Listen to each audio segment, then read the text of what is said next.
Good evening, school committee to order. Thursday, June 13th, 2024, 6:31 PM. First item of business is the statement regarding recording. Please. Good evening. This meeting will be recorded and will be posted to YouTube. Bear with me a sec. Go in here. This meeting will be recorded and will be posted to YouTube and other social media platforms. By participating in this meeting, you understand that the recording could contain your video stream or your audio stream, including images of yourself or anyone in the room with you. Choose to enable your video or audio device during the meeting, as well as anything or anyone else that may be in the background could be recorded. The recording could include any opinions you contribute and anything you say about yourself. On occasion, chat within the meeting could also be captured in the meeting recording. Therefore, anyone attending the recorded meeting may have aspects of their personal data recorded if they actively participate or not. Thank you. Roll call for attendance, please.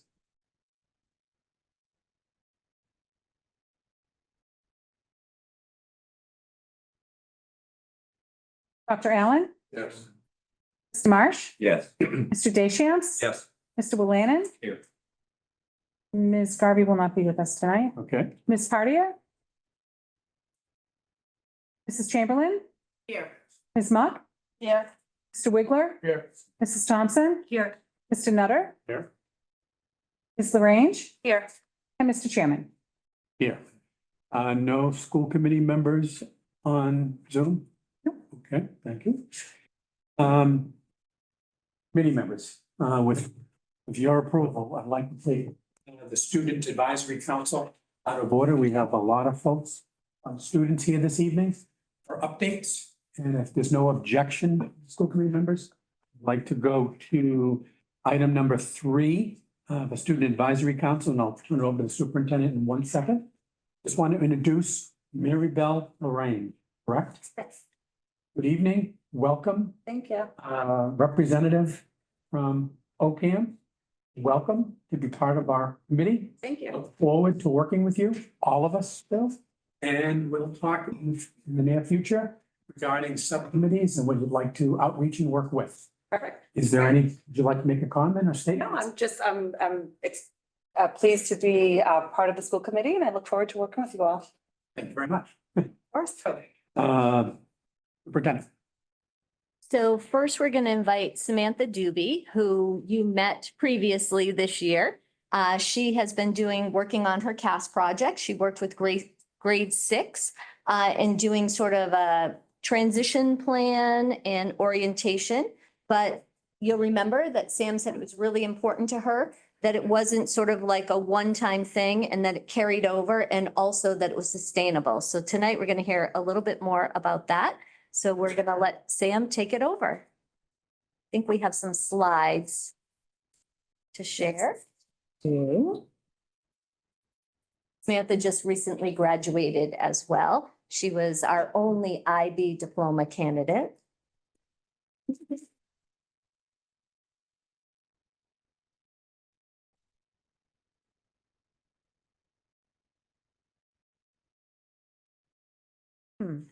Hang on 1 second, something's being weird here. Mrs. Worthington, I can't believe she's all grown up. No, 3 of them up there from OCAM. Very proud. Sam's been working at our school too with the guidance counselor. Doing some internship. So last time I talked about the first part of my project. Just for those who weren't here, my CAS project is a huge part of like the International Baccalaureate program, and you have to meet so CAS stands for Creativity, Activity, and Service. In between a project and 5 experiences, you have to meet 150 hours. And so when I started thinking about my project, I was thinking of everything like I was involved in, and then I knew I wanted it to be something within like the school and within the district. So I worked with the 6th graders, the 6th grade teachers, and some high schoolers. And so ironically, my project is called Comfort and Success, but I need to make it clear that's not what CAS stands for at all. But so the last time I talked about ways to make 6th graders feel comfortable, because one of the things I found was what Step Up did was eighth graders that showed the incoming sixth graders to school. They picked the groups that they were in, so they like knew the people, the incoming sixth graders, and they only talked to the people that they knew.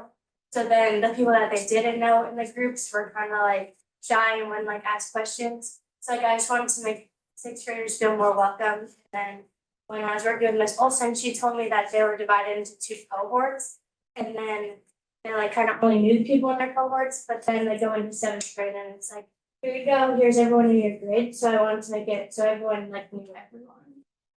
So tonight I'm talking about the second half of my project. Sorry.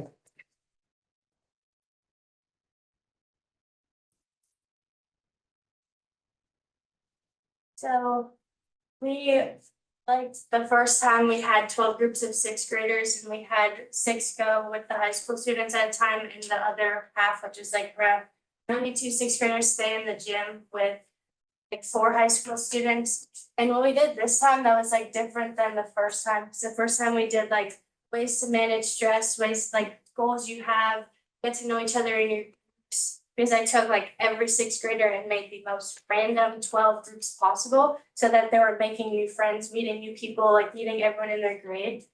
And so this time we had the same sixth grade groups that we had the first time. And we had 6 groups going at a time, and we just had 2 activities going. And what was different this time is that they rotated rooms instead of the high schoolers that they were with having to clean up one project and move to the next. So as you can see here, this is me with literally all the supplies that we ordered, and then us organizing, because we did friendship bracelets. So like you had to, when they were with their groups, you had to find someone that you didn't know in your group or someone you wanted to get to know and figure out their favorite color, fun facts about them, and like where they're from. And then they had to make a friendship bracelet with those favorite colors for each other. And then these bags are what everyone was handed. So if you were doing friendship bracelets, which half the high schoolers did, then you have like the thing of beads, some tape, and some string for them to make. And then the other activity that they did was like the spaghetti and marshmallow towers. So they had to work together to make those towers, make them like taller and stronger, like everything. So like the whole part of this day was like making new friendships and like learning that working together and not being by yourself is like better than struggling alone. So like always asking for help, always like supporting someone, and always like using each other as resources is like super important, and learning that before fully stepping into middle school and before like going into high school was like super important for me to get across to them. So those are 2 activities we did, and then we did things in the gym again with like working together with like a bigger group and not just like 16 in a room. And then so when the first half of sixth graders were in the room, they had an hour in the rooms and an hour in the gym. So they had 30 minutes doing the pasta towers, and then half of them were doing that and half of them were doing the bracelets, and then they'd switch to a different room and meet new high school students too that they haven't met before. So that way they were constantly meeting new people. These are pictures of both. They're kind of pixely, but this was like the friendship bracelet room. So you can see they're sitting in like groups of 2 in every picture, and they all like used each other to come up with different ways. And like no pasta tower was the same, which was really cool. And then everyone at the end of the day came with a bracelet, so they like got rewarded for participating and being in activities. This was a group of high schoolers. We started day 1 and day 2 with just 15 high schoolers, and we made it work. It was kind of crazy, but we made it work, and we made it so like if high schoolers had to go back to class, they could. And I was very flexible with how it went. But one thing I did stress to the high schoolers was that it had to be 1 boy and 1 girl, and preferably 2 different grades. And I kept that all 3 days that I did it.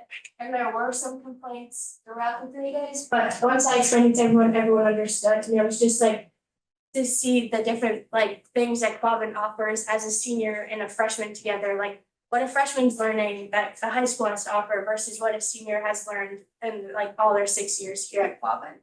So that was the group of day 2 people.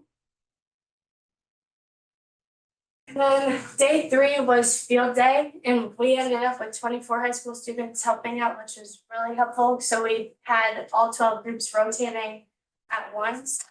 All the groups are the same. And we did a variety of different activities. So we did tie-dye, we did cornhole, we did kickball, or dodgeball, capture the flag, a water sponge relay race,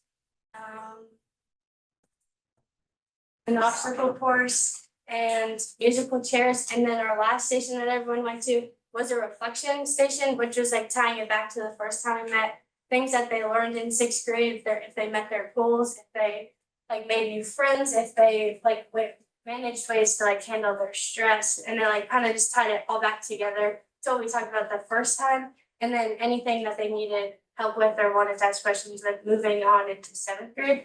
But one of the biggest things that I heard that was said to the two high schoolers doing that activity is that through these 3 days, they made more friends than they would have in their classroom. And that was like one of my biggest goals, was that they would have new friendships and like new bonds to like move into seventh grade with that weren't in their cohort.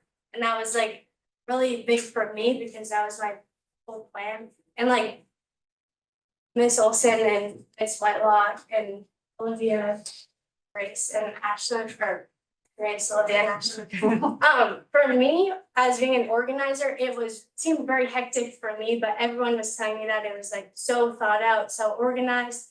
But like there was little things that I like didn't want to happen that did, but it like didn't bother anyone else but me. But like everyone said this was so successful. And I was very proud of that. But I'm also very proud to say that, as Ms. Newhall said, I didn't want this to be a one and done thing. So I currently have 2 juniors taking it over that have already planned everything for next year. And then we have 2 people in line to take it over from them. So it'll keep going, and it'll just be an ongoing thing that continues on and help the sixth graders. Like, often.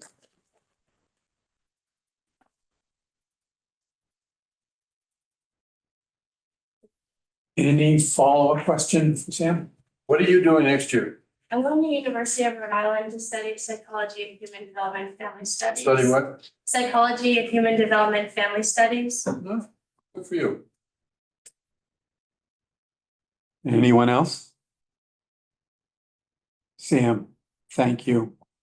Not only did you take a project for the IB, but what you focused on and helping students for the comfortability and predictability. Coming to say, and then from your perspective, the 3 of you, is there anything that you can share with us that you learned, appreciated, and do you support the perspective of this type of supports? I definitely support it, and I think that I made a lot of friendships as a high schooler with a lot of the sixth graders. And a lot of them I still talk to like now when I see them in the hallways. And that's like, I feel like, especially when I was in sixth grade, I didn't know any high schoolers, and that kind of scared me. So like going up and knowing older people, it's probably a really good thing.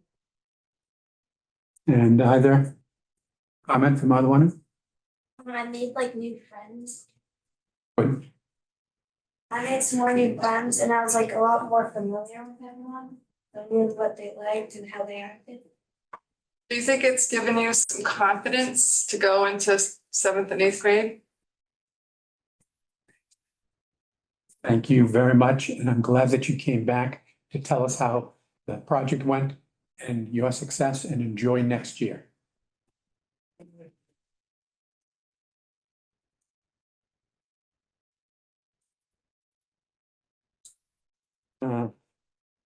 Camson, Nature's Classroom.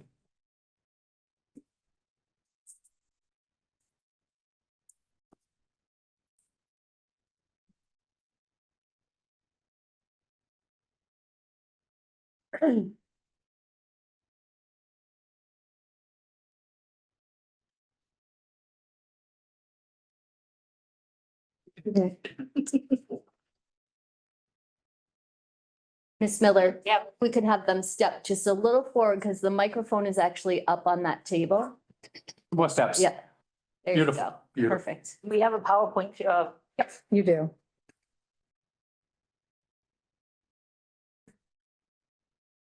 Welcome. What was yours? You guys want to introduce yourself before, while the slideshow's getting prepared? Out over there, Charlie. My name is Charlie. My name is Waverly. My name is Emily. My name is Adrian. Serenity. Ready? So loud. Bear with me, I'm having technical difficulties this evening. Some of these same students were here earlier in the year presenting as student council, talking about what they do in student council. What? She's mine. What is going on here?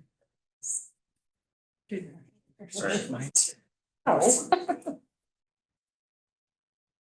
Sure. Sometimes forget to. Okay, we have a slideshow. We can just go to the next slide. Okay. Here we are at our site. We go to Camp Oceanwood in Ocean Park, Maine. Our site is very close to both the forest and the beach. Slide. We stayed in 2 cabins, Cataldan and Holt. There were 2 to 5 students in each room. We had to take care of our belongings. We practiced being self-reliant to be prepared for our activities and had to keep our backpacks ready for the next adventure at the appropriate times. While we were at Nature's Classroom, we got plenty of sleep from about 10 p.m. to 7 a.m. During lights out, which started at about 10 p.m., we had to be quiet so that we wouldn't disturb other people. One of the outcomes of Nature's Classroom is to be able to work together as a team. We learned leadership skills and shared in the responsibilities that our group was given. Some of the team building activities we did were hula hoop challenge. We had to work together and communicate to lift up a hula hoop with 1 finger per person. We also did 4 corners. We had to guess how many people were in each corner and show the right pattern with our bodies. Finally, in Marble Run, we had to move a marble down a PVC pipe ramp. Slide. We also learned to work together to solve problems. We listened to each other, offered our own opinions and ideas, and solved the problems given to our groups. These pictures show us practicing in Puddles Please, which asked us to communicate and give directions in order to replicate a dinosaur scene. We also had to figure out how to walk in a row where we had to be touching feet with the people to our left and right. Slide. At meal times, we were responsible for our own tables. At each meal, 1 student at the table was a waitress. The waitress had to arrive early for meals. Each waitress had to set the table for the meal, get the food from the kitchen for the table, get seconds if they were required, clean the table and bring up the dirty dishes. The waitress then swept the floor and washed the table. At the end of the meal, we got to go up in front and talk about the oral part. For the oral part, we talked about food waste and how men. Slide. There are many different ecosystems at the site. There is the beach where we went every day and learned about the animals that live in the water and sand.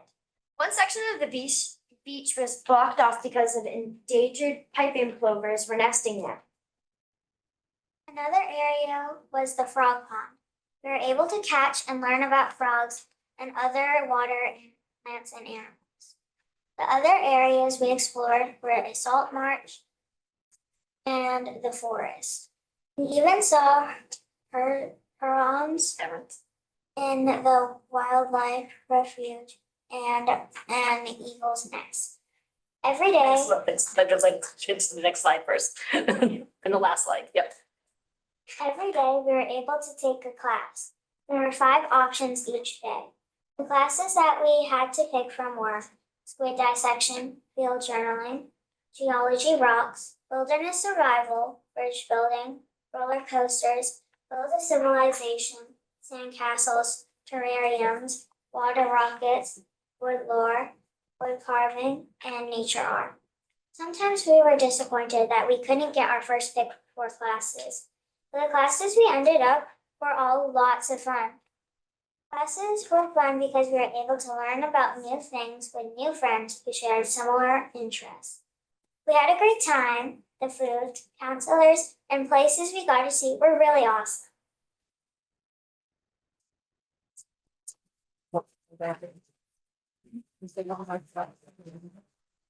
Any questions or comments, from any school committee members? Just a general question, are we the only group there at this time, or are there other schools there? We go with Oakham and Hardwood go together. No, but I mean, Oh, there was one other school, there was one other school there. there was, Yeah, do we have any interaction with them? Do our kids have? just during free time. Yeah, Yeah, we're pretty much separated. We don't share sleeping quarters or anything with them. I'm just wondering how that would work. I mean, And we were actually with them last year as well, and there were no difficulties. oh no, okay, good. Anyone else? Peg? I just want to comment, I know my granddaughter came home and said she was very excited they got to dissect a what, squid? That was very exciting. It's always a popular choice. Did you bring it home? No.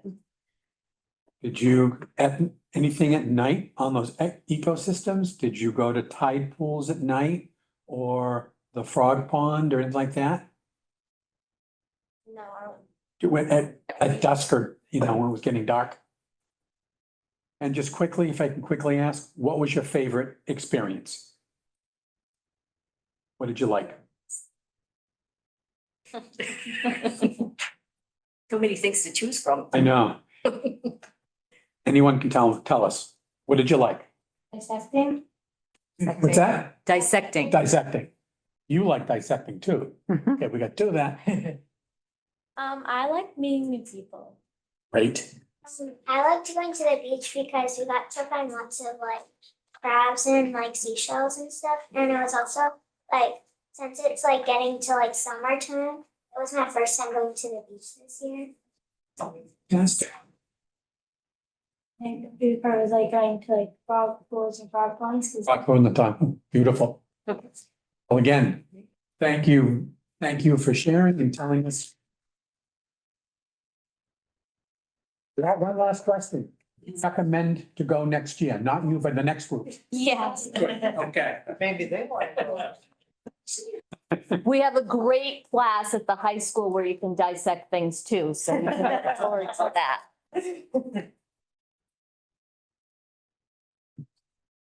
Next, we have the NJROTC Europe trip report. So remember, when they request your permission to go, we ask them to come back and to share out. So the cadets, I think, are going to lead the show. Do we have a slide deck here We too? do, and I Okay, am here we just go. about having up.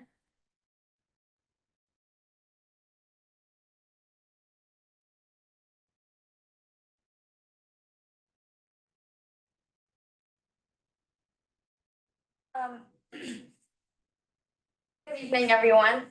My name is Cadet Mia Dukos, I'm Cadet Micah Cerrizo. I'm Cadet Matthew Erickson. and this is our Europe trip presentation. The first country we went to was Germany. Here we went to the towns Würzburg and Rothenburg. In these places, you can scroll.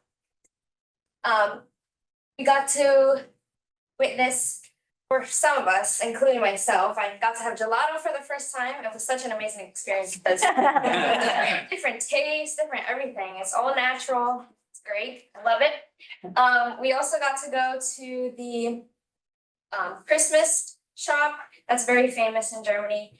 And then we also went to the Würzburg residence right here. So the next location that we visited in Germany was Neuschwanstein Castle. This is the same castle that you'll see in most Disney movies, which is because it was the inspiration for the Disney castle.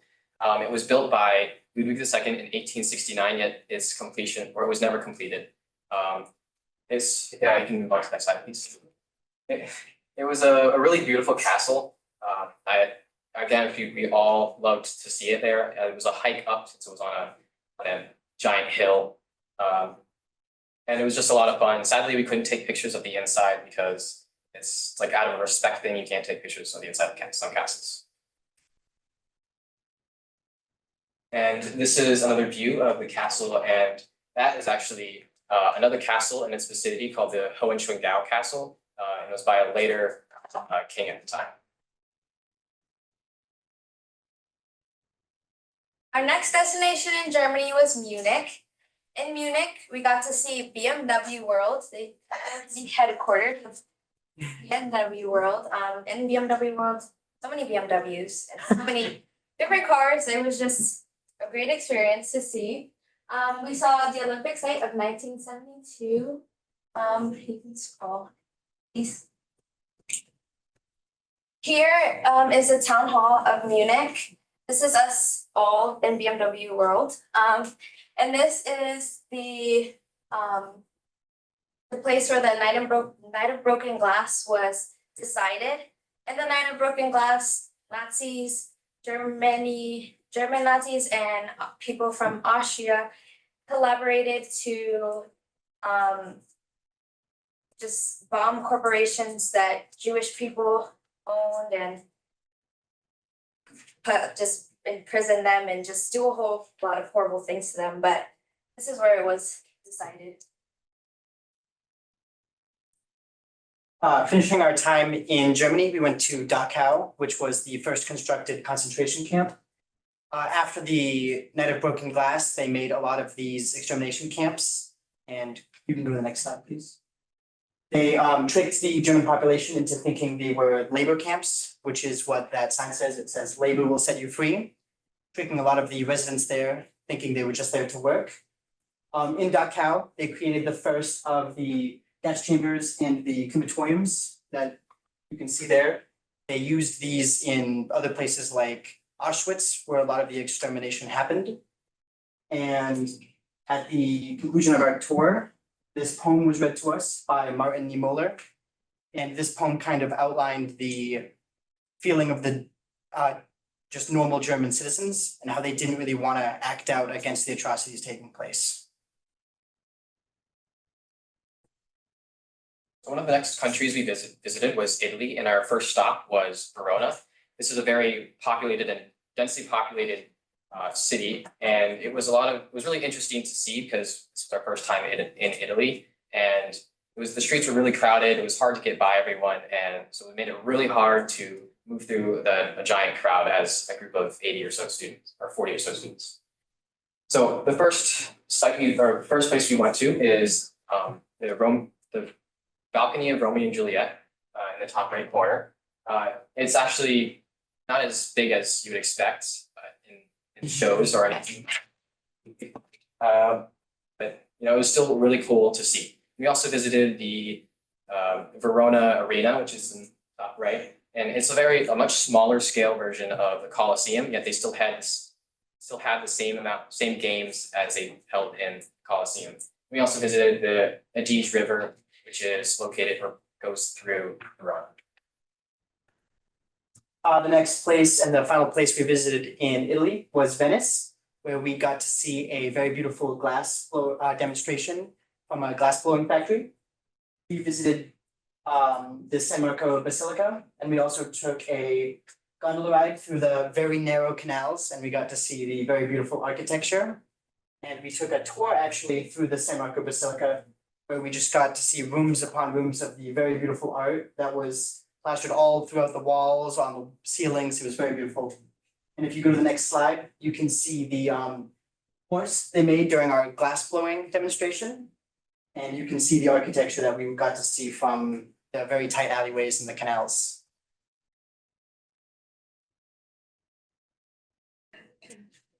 Lastly, in Italy, we visited Bellagio. In Bellagio, we saw Lake Como, and Lake Como is extremely beautiful. We got to see the Alps from the lake. It's a really, really big lake. And here is a picture of the lake in the Alps. This is also an example of how tightly compacted the streets were, but yet it was very, very colorful, very beautiful, and again, the architecture was unbelievable. The next country we visited was Switzerland, where a lot of us enjoyed the very nice Swiss chocolate. We also went to the Swiss Army knife shop, which was very nice. We got to buy some Swiss Army knives and engrave them with our names, which was very fun. We went to the Lion of Lucerne monument that you can see there. That was a very beautiful monument where we spent the first moments of Switzerland. and it represented the loss of life during the French Revolution. We also went to Mount Pilatus, where we took a different type of gondola ride to get up there, where we were all huddling together for warmth and fear of heights. And the final destination in Switzerland was we went to IKEA, which was oddly a favorite place of many cadets. To check out the different furniture there. It looks the same as it does here. The last country we visited was Austria, and we were there for only a few hours. And the specific city we went to was Innsbruck, and there we got to see the Swiss Alps up close. It was really a sight to behold. It was beautiful. The architecture there was also amazing. There we spent a few hours shopping. We even went to the Swarovski crystal shop, and some of us bought items for family members and whatnot. And we also got to see the street performers, and you can see in that photo, it's me and one of the street performers. Yeah, it was a lot of fun there, and it's cool to see it. I would just like to mention, these are just some of the things we experienced. This was an amazing experience, and it was a time to remember. Like, I'm never gonna forget this trip, and I'm extremely grateful for this trip. But thank you for listening, and if you have any questions, please do not hesitate to ask.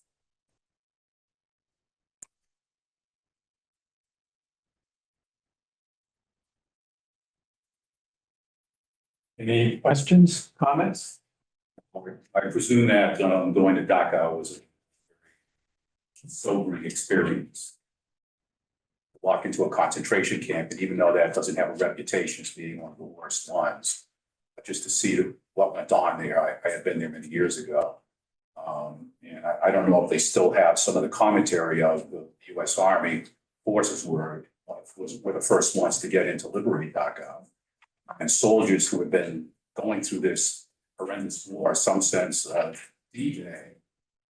If you read some of their commentary, it was the experience that they don't even want to remember. That is the one thing that really impacted them. I would think that, you all walking through there, it must have impacted you. May I? Those are great comments. We visited there on a very dark, dreary day. It was rainy most of the time. Our German tour director was exceptional. He didn't hide anything.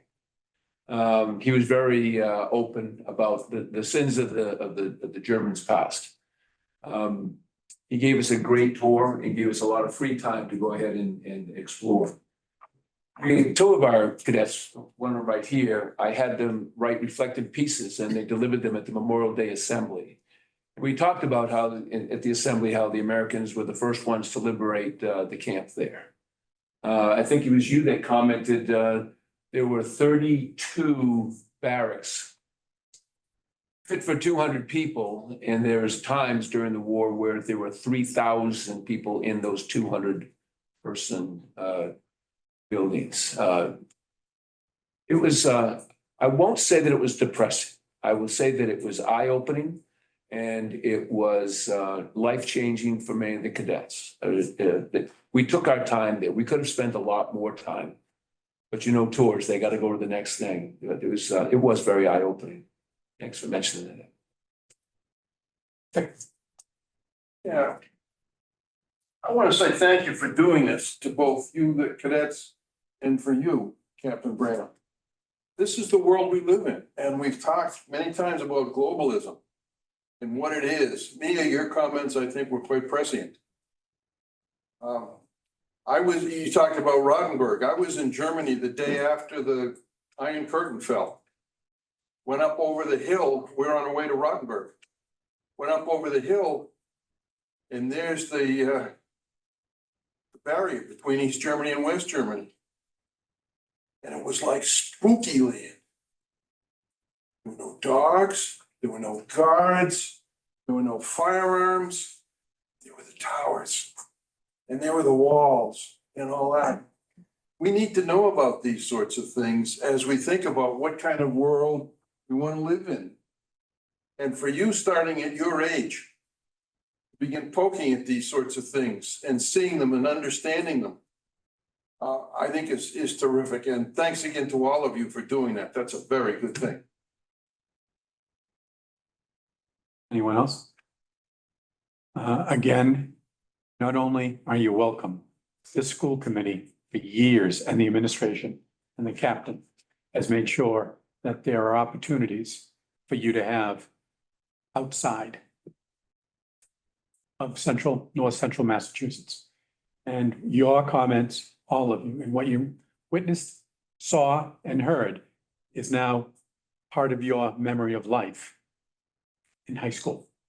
So again, thank you for the presentation and thank you. You were very clear, concise, right on the point, and powerful. Lastly, I didn't know you can't take pictures in castles, inside castles in Germany? That one. Or just that one?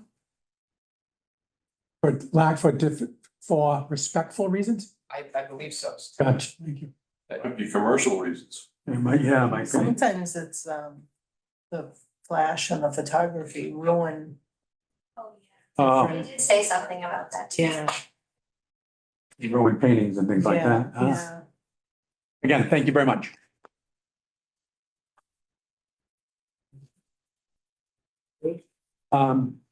So at this time, we're going to move to NJRTC is going to request some of their upcoming in-state and out-of-state field trips for the next school year. So we're going to invite them up. More cadets, less of me. Commanding Officer Hunter, the beard behind me, is going to be presenting this year's schedule of events. Hello, everybody. Thank you for having us. And thank you for allowing us to do trips like that in the past. I've got a few more that I'm gonna run by you guys tonight. The closest one is June 30th to July 12th, Leadership Academy / Sail Training in Newport, Rhode Island. This year, we have the opportunity to bring 3 trainees down. I'm one of them, as well as 1 cadet aide to go back down. She did an exceptional job last time, so she gets to go back as a cadet aide. After that, from the 5th to 8th of August, we have Senior Leadership School, where we have 3 cadets going. Myself, the executive officer, and the command master chief of this unit are going. That's a virtual thing, so we don't need to leave our homes, but some valuable experience can be gained there too. From the 20th and the 21st, we have our new cadet uniform issue. That'll have about 40 new cadets that are coming in to get their uniforms issued to them, so they can be ready and set for the start of the next school year, as well as 14 cadets, current cadets that will help with that process. As the school year starts, we start with our new cadet orientation on the 6th and 7th of September. This is the goal to get those freshmen who join our program, feel comfortable in it, gain knowledge in areas like PT and drill, teamwork, things that they need to thrive and succeed in our program. Jumping forward a couple of weeks, from the 26th to the 29th of September, we go to Basic Leadership Training, BLT, also in Newport, Rhode Island. We take about 100 cadets down there. This was our second year partnering with Coventry, a couple of years partnering with Oxford. So we partner with other schools to bring cadets down there. This gives them very valuable leadership experience, as well as a bond with their fellow cadets and some from other schools. In October, we start with, on the 19th, a drill meet in Mississippi, Maine. About 35 cadets will attend that. After that, on the 25th and 26th of October, we have our West Point field trip, which has been talked about for a few years. This year, we're finally going to be able to get it done and bring about 20 cadets down to that school so they can see it. In November, we have, on the 22nd, we have our area manager's inspection. That's our tentative date for that. That's something that all cadets participate in. Next, we have on the 11th of December, our holiday spaghetti dinner. These are always usually pretty successful for us, especially the holiday ones earlier in the year. We foresee about 500 people attending this. Could be a little bit more, could be a little bit less, but usually hit around 500 people. And that gives us the opportunity to raise some money to do what we do. On the 20th and the 21st of December, we have our drill meet in Southold, in Mattituck, New York. It's always a cadet favorite. We went down last year and the year before. 2 years ago, we came in second. Last year, we went down there and redeemed ourselves and came in first. What we intend to do again this year. That'll be about 35 cadets that go down. Following that, on the 24th of January, we have our 5th annual dining in at the Colonial Hotel. So for those of you who don't know, though I'm sure you do, the dining in was made during COVID when the ball couldn't be had due to safety and health issues. So we were permitted to do a dining in, a night of fun and jokes. All you have to bring is your uniform and your sense of humor. And the cadets have really liked that. So this will be our 5th time doing that. On the 25th of January, we have our Area 1 Brain Brawl. On the 7th and 8th of February, we have our Brain Brawl down in Mattituck, New York, that same school that holds that drill meet previously. We came in 3rd this past year, which is some substantial progress from last time. I was lucky enough to go on that trip, and we'll hopefully come back first this year. The 12th of February, we have our Groton sub-base trip in Groton, Connecticut. We intend to bring around 30 cadets down there to see where these submarines are based at, gain some experience in that. A couple of times we've done Battleship Cove, which is a similar thing, except with mostly ships. There is one submarine down there. But I think that this Groton submarine-based trip will be a unique opportunity to see something that you normally don't see in your everyday life, especially in north central Massachusetts. On the 15th of March, we have on the 14th of March, we have our famous NJRDC ball. All cadets come to that. And we anticipate around 120 guests to come to that. And of course, following that, we have, on the 15th of March, we have our post-ball lock-in, which all cadets and guests come to for the most part. This is to ensure the safety and the well-being of cadets, and for them to have a fun time through the night. On the 22nd of March, we have the Area 1 drone competition. Our drone team program is something that we started up this year to support many of you. I know Miss Muha in particular. And so now we have the chance for that to grow and for us to actually compete. Then the 9th of April, we have the Spring Spaghetti Dinner, so our follow-up spaghetti dinner. We anticipate still quite a few guests, probably a little bit less than our spaghetti dinner in December, but still a very successful fundraising effort. The 23rd of May, we have our Memorial Day Assembly here at Quabbin, and that will include the entire Quabbin Regional Middle School and High School.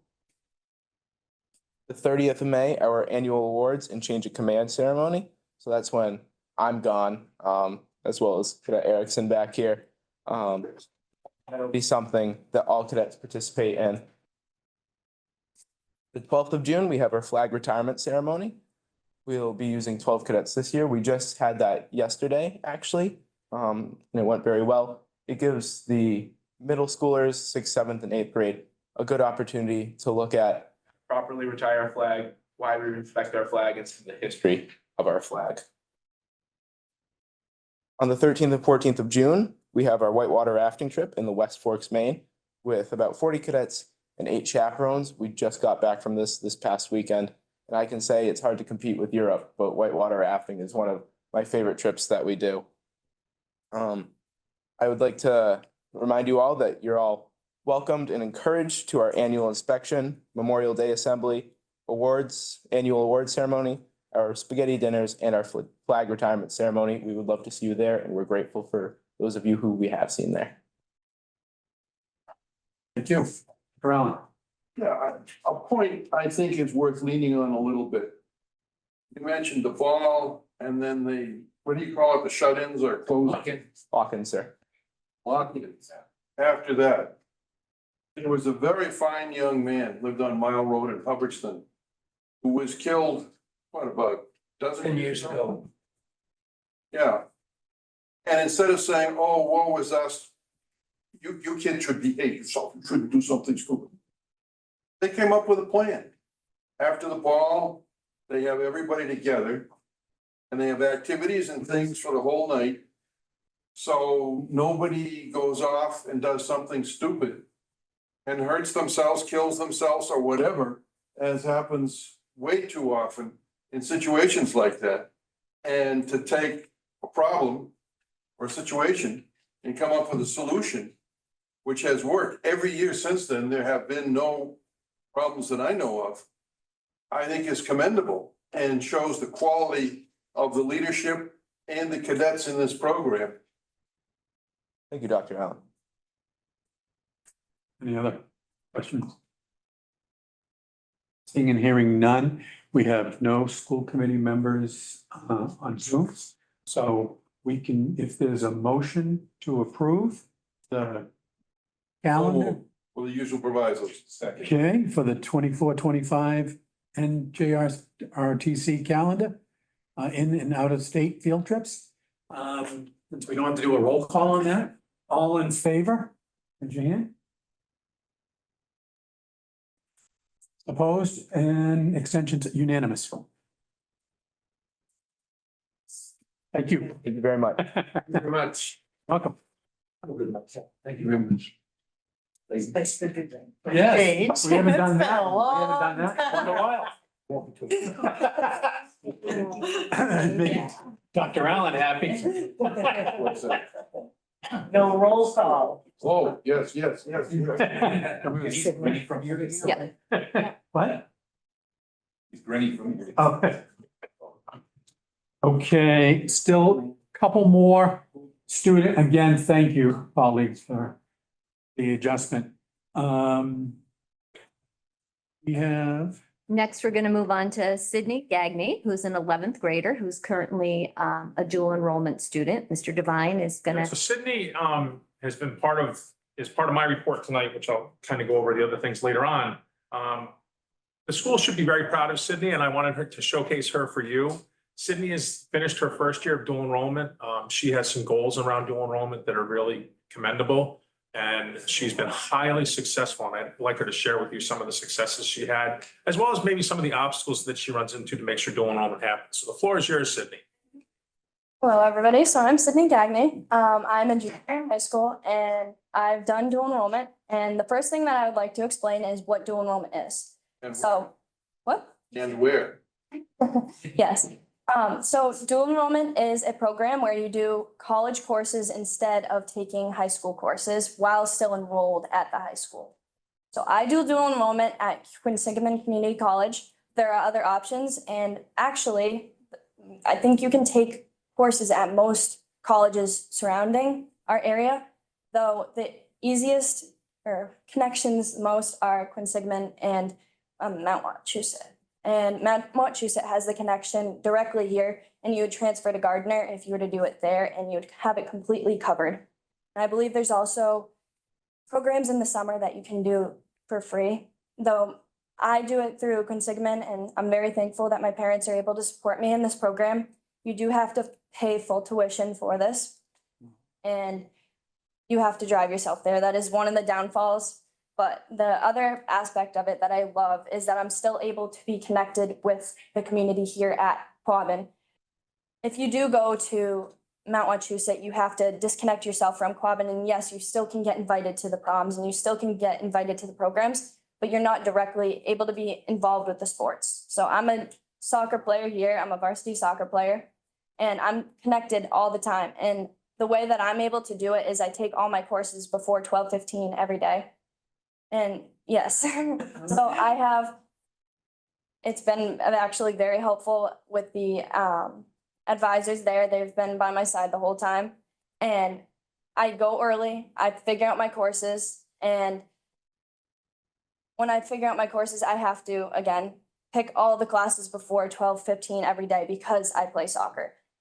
So the benefit of this is that I'm also able to have Fridays off, which is absolutely amazing because those days I can do my homework in my pajamas. Going to class. But there's still a lot of work to do. So the other thing that I'd like to mention is that Quabbin definitely did get me prepared for getting into this program. I think all the courses, especially being in the honors programs here at Quabbin, I was able to forward into there without much difficulty. I would say the only downfall of Quabbin transferring there would be the social aspect of it, and this is not much that there can be done about that because we're a small community. But I felt like this was a very big reach for me to go into a new thing, but it was especially being a junior in high school.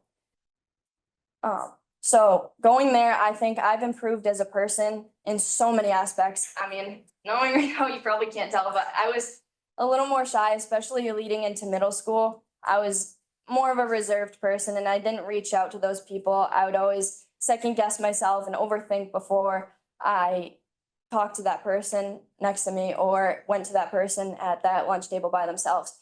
Yes, I wanted to help those people, but I always overthought it and I didn't end up doing it. So this program, I'm able to get out of my comfort zone, be with new people, experience new things, be on a new campus that I've never been before. And I'm not gonna lie, the first day that I was there, I was definitely on the verge of tears. But my mom brought me that day and because I didn't have my license at the time.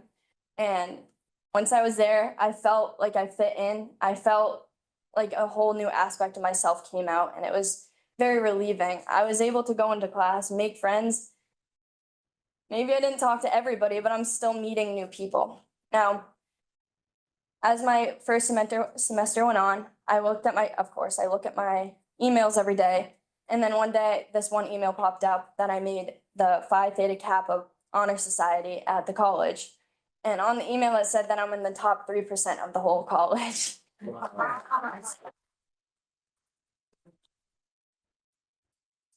In this program, it's not just an honor society, it goes beyond that. There's community involvement in that you actually have to participate in community things with this group of people. You can sign up for it and you actually can get a gold stole. And the best part of it is that you can actually get involved with scholarships as well. And in my coming years, then that will definitely help me in a multitude of ways, especially taking off college debt. And then the other aspect of it is that I get to meet new people again. And this program, I think especially that, is definitely gotten me into a different comfort zone. And also would like to say that with this program, I'm able to get into NHS here as well and be involved in that aspect of it still. And I still am with my friends here. I think that's it. Nice, beautiful. First off, I want to do this. Dr. Allen? Yeah, two questions. What, Okay. now, I read even this week about this free community college business. You said you had to pay tuition. What about this? Do you know anything about that? I know that there are some schools that there are connections with Quabbin, but I know Quincy in particular, I can't go there. And actually, that was one of the difficulties with the process of figuring out the whole situation was very difficult. It took a lot of time. I actually had to start my sophomore year to get my junior year, and we actually discussed this my freshman year as well. So it's been a long process. My mom talked to Worcester State. They only allow 3 courses per semester, not 4. That's what I need. No, I'm talking about something different. The state of Massachusetts says that all community colleges will be free. Now they're debating, I think, on what parent income will be, but you folks have read that, you've seen that. Colin. Yes. Do you know, has that come up? There's some of the things that go on with free college. I know as of right now, a person that is over 25 years old and does not currently have a bachelor's or associate degree can attend this community colleges at no cost, and that includes books and fees.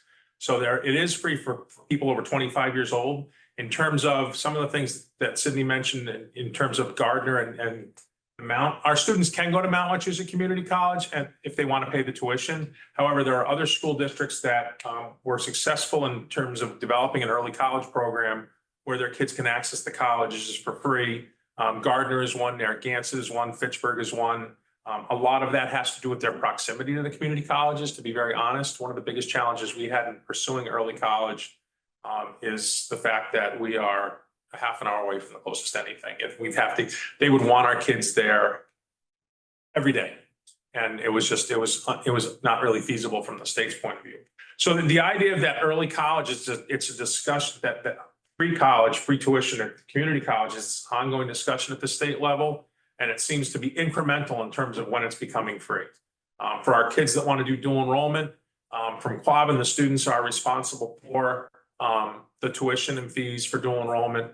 And they can go to the Mount, they can go to Quincy, but they are responsible for the tuition and fees at this point. On the order of 8,000-10,000 a year. A little more than that in terms of the whole 9 yards is about 12, if you pay for it, if you're doing everything. Sydney, great job. Thank you. And I also want to say Sydney, and I asked to mention this. I was about to. Go ahead. Yeah, so I'm actually working to get my associate's degree as well in this program. So that will lead me to be able to have 2 years ahead of everybody else. And that opens so many opportunities because I actually want to go into psychology as well. So in order to make a lot of money, I need to get a higher degree. So this puts me ahead 2 years and in so many aspects. Well, you automatically can go to any state college. Yes. Yeah. Yes, and I plan to transfer to Worcester State next year. The other thing that Sydney has had to work at, and we've worked together on this, and Ms. Vassar has helped us with this also, is Sydney is not just responsible for making sure she takes the courses that Quincy wants. She has to make sure that the courses that she takes at Quincy meet the graduation requirements for Quabbin. So that's kind of a tightrope sometimes to walk in terms of making sure that you meet the requirements for both places, because they're not as aligned as I would like probably, or as aligned probably as Quincy would like, or I don't think as aligned as you would like. But with effort and conversations, we absolutely were able to accommodate Sydney to be able to go to community college full-time, work towards her associate degree at the same time she's working towards Quabbin. Can we look at this in review and reform? Sure we can. I actually would like to add something on to that. So in this aspect of it, there are courses, but Mr. Devine has been very helpful in this aspect that he's been very communicative with me and he's worked with me to figure out courses that I don't have to take. And I also, the PEA requirement is waived for me. And that's made this very, very helpful for me to not have to worry about that, because that was definitely a stressor at the beginning. But once that was waived, I was able to expand what I was going to do. And it isn't, the PEA requirement wasn't as much waived as a recognition on the part of the high school that the coursework that she does at the college level meets the requirement of the PEA. Well, I don't know if I didn't make myself, should we do this review? You said, yes, you can if you want. Yeah. Well, I'm asking you, I guess both of you for your recommendation.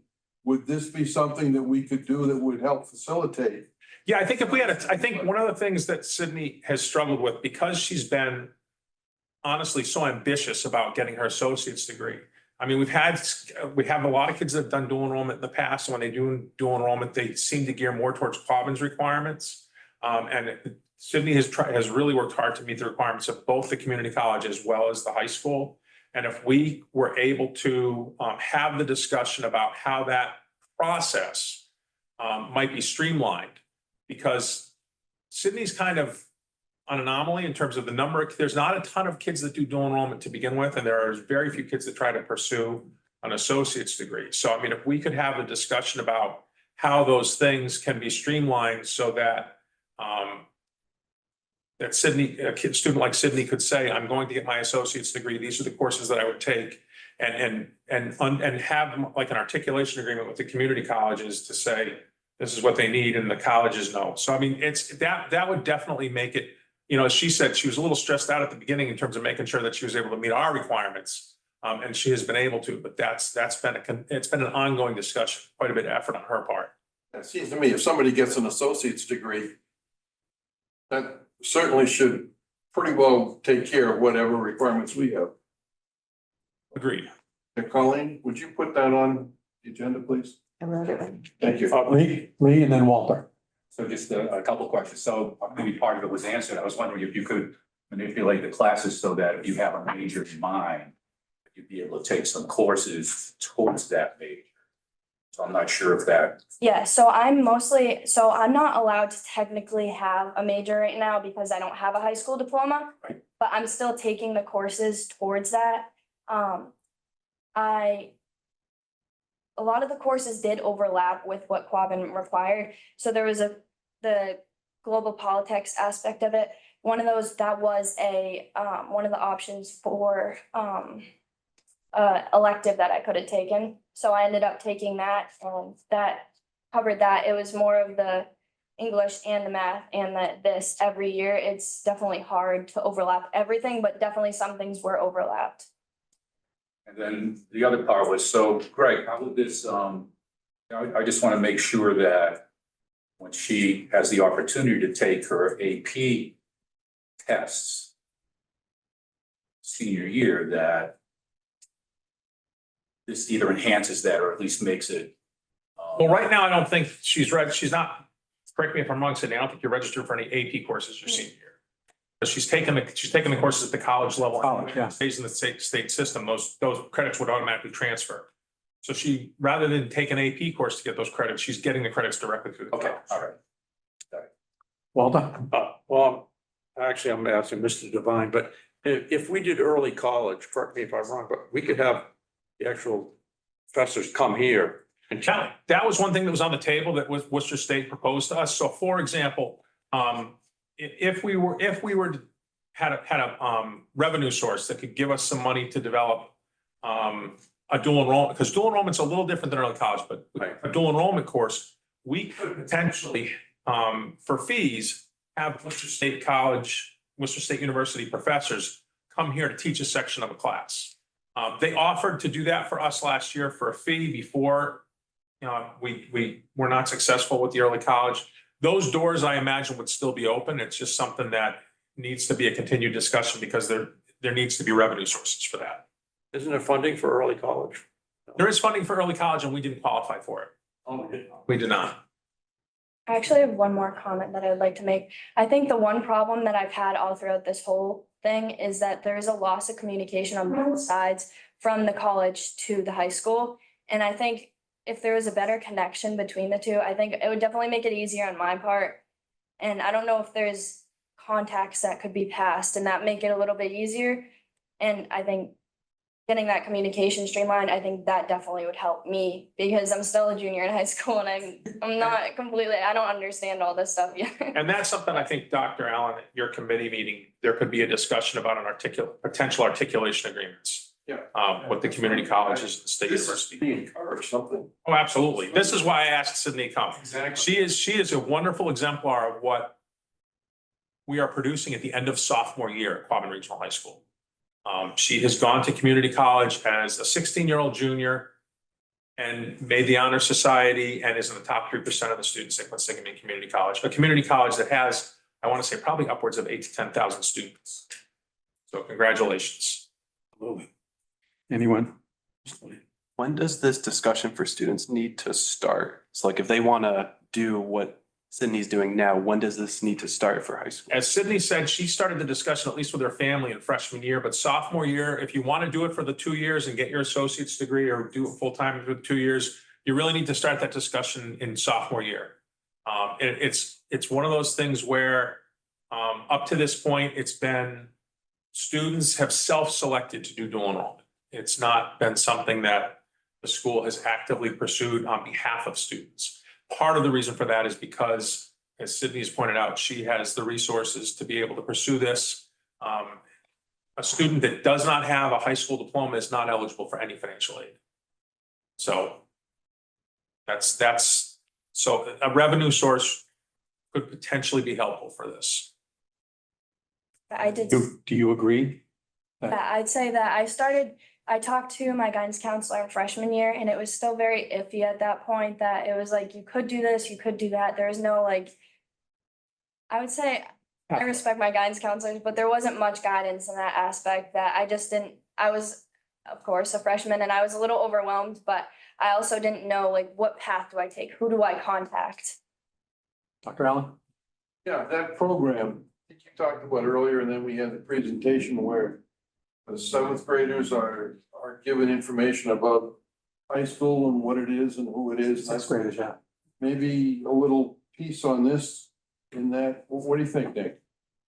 I mean, it'll help. And that way kids also know that this is being offered. 'Cause that's the other thing is this is still, how long has this been going? Oh, we've had dual enrollment students for 35 years. Yeah, did it.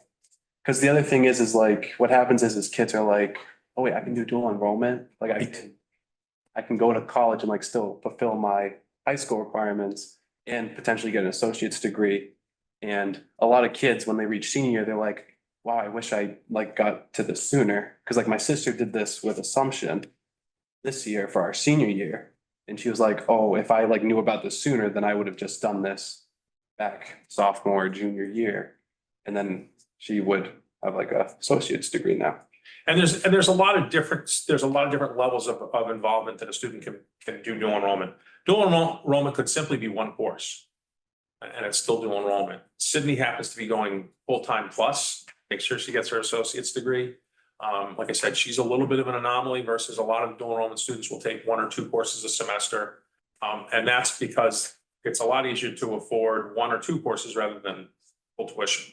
I actually know my friend Kayliana does dual enrollment at not Quincy, Assumption, and she only does 1 course, I think. And she ended up only taking an elective course, and that was very hard juggling that on top of school, which obviously you can't change school time, so there's nothing you can really do about that. But she had to take night classes, so that limited a lot of the courses that she could take. Yes. I just have a quick question. Is this all on site or is there an option for remote participation for classes? So I actually, all my courses in the fall and the spring semester were in-person courses. You can take online courses. I'm actually taking 2 online courses currently. I think it's definitely a better opportunity, especially to start to do it in person because you're meeting those new people and we're still learning and we're still growing people and getting that social barrier definitely will stop. What's that? Yes, thank you.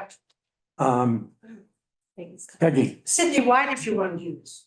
I wanted to do this because I'm an overachiever. My mom actually did it and I thought it was a really neat opportunity, and seeing that I could actually get my associate's degree was like, wow, because I think it's just such a great opportunity. And also high school is petty and I'm very mature in that aspect, and I was kind of over it, and having this outlet to be able to meet new people and being with people that are more mature definitely made me grow in so many different ways, and being able to see people that are older than me and them also seeing me as more of a grown-up person, it made me feel better in a way. And the other thing with this program is, I know a lot of kids I know that do dual enrollment. They may have struggled, some have like struggled in classrooms where they're in a class, they aren't really, like their grades aren't like amazing. And then they do this and they have a lot of more success outside doing this, and they're really thriving and their grades are up there and they're actually like learning stuff and they're actually happy with like going to school, where like high school sometimes isn't really for everybody. It may be social, maybe academic, it may be some sort of learning thing that a individual student has, but this is definitely really good for students. Yeah. Thank you for sharing what you've been doing and what your goal is, and not only your emphasis, your enthusiasm, your confidence. You saw that growing and developing, as you said you did that, but also now you've opened the doors not only for us, but the administration, along with students, student advisory council, to be able to even look at how do you get the word out. And you're right, each person is different, each student is different in their need, their attempt, their confidence, their enthusiasm, their commitment. But we wouldn't have seen this if you didn't come this evening. So thank you very much for doing this. And would like to even hear, well, I know we tend to do this, maybe next year, you can give us the good, the bad, the ugly, what has happened since then. And even at the same time, as Dr. Allen was saying, with your help and with others, how we can strengthen it's an opportunity. And if we can get that information out further, you'll be able to see what students would want to do that as well. Thank you. Thank you. Thank you.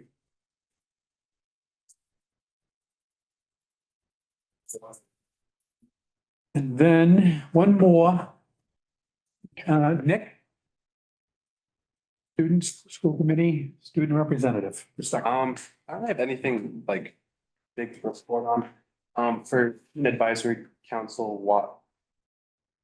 That part, so what is that we do at the end of the year? That way you all understand what is that like we do throughout the year. So at the end of the year, we all did final reports, each of the regional councils did final reports, and then the big state council, each of those work groups or subcommittees did their kind of final reports, what they did throughout the year. And we all compile them into one big thing that the whole department or the Board of Education reads in their June meeting. And we put like our recommendation for this problem is so and so, so and so. So like for one of the subcommittees we had for this year, it was about class variation. Because one of the things we talked about was having home ec classes, financial literacy classes. So we discussed the problem within that report, what we did throughout the year, whether we did surveys sent out to schools, all outreach, whatever stuff we did. And then at the end, we tell them, you know, find potential funding for schools to be able to provide this opportunity for students. Then we advise some sort of curriculum for it. All that. And that is what we do. And like, I'm just gonna spin off what actually Nick exposed Sydney about.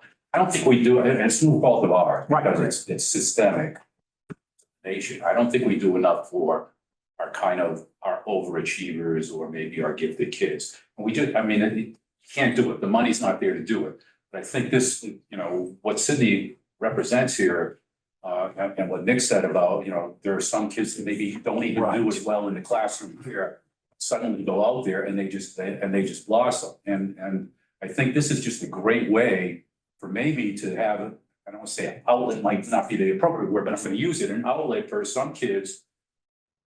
Maybe they're not bored by junior or senior year, but maybe there's just not enough there for them to do and they're just ready to go out. And we don't have the money, and it's not just us. I mean, I think it's every, you know, unless you're maybe a Wellesley or Newton or something like that, that gets billions of dollars for everything.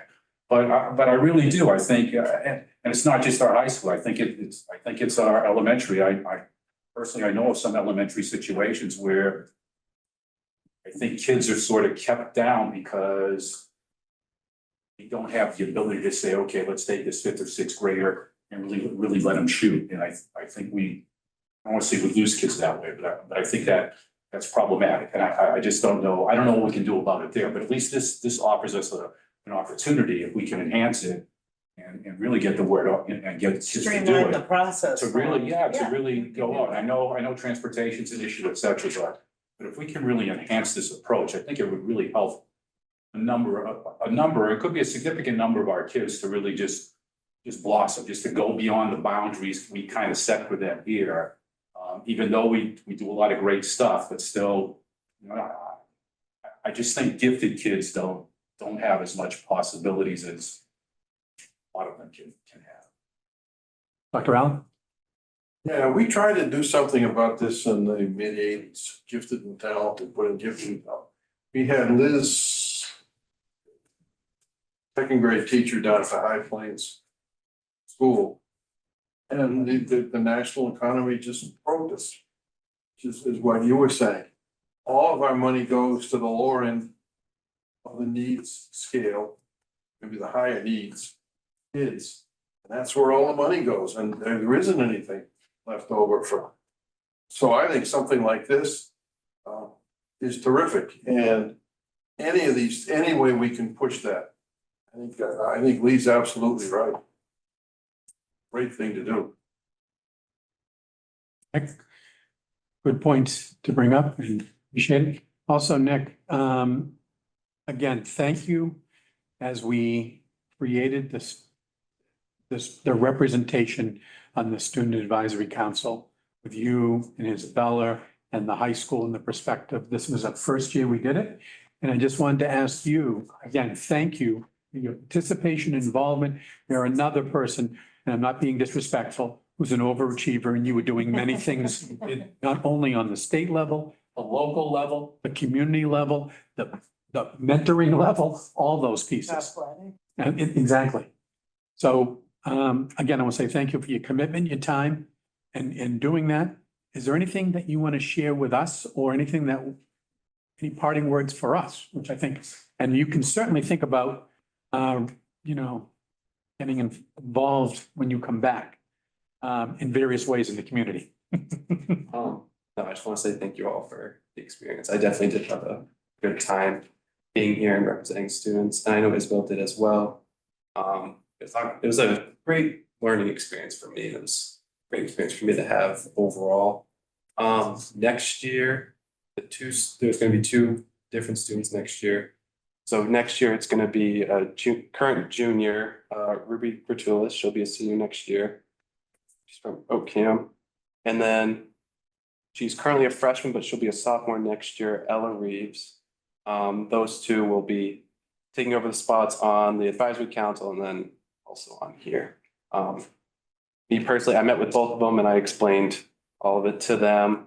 I explained to them like the student advisory council part, and then I explained to them the whole part. So they should be pretty well prepared. I can personally vouch for both of them. They are well organized overachievers, and I know that they'll do just as good and better than what we did this year. But again, David, I just want to add to this, somewhere in the early May, Amy Pelletier, who's an eighth grade social studies teacher, asked me to talk to two eighth grade students, one of whom wanted to tell me, had a plan on how to revamp the finance system for the school to make it more responsive to the students' needs.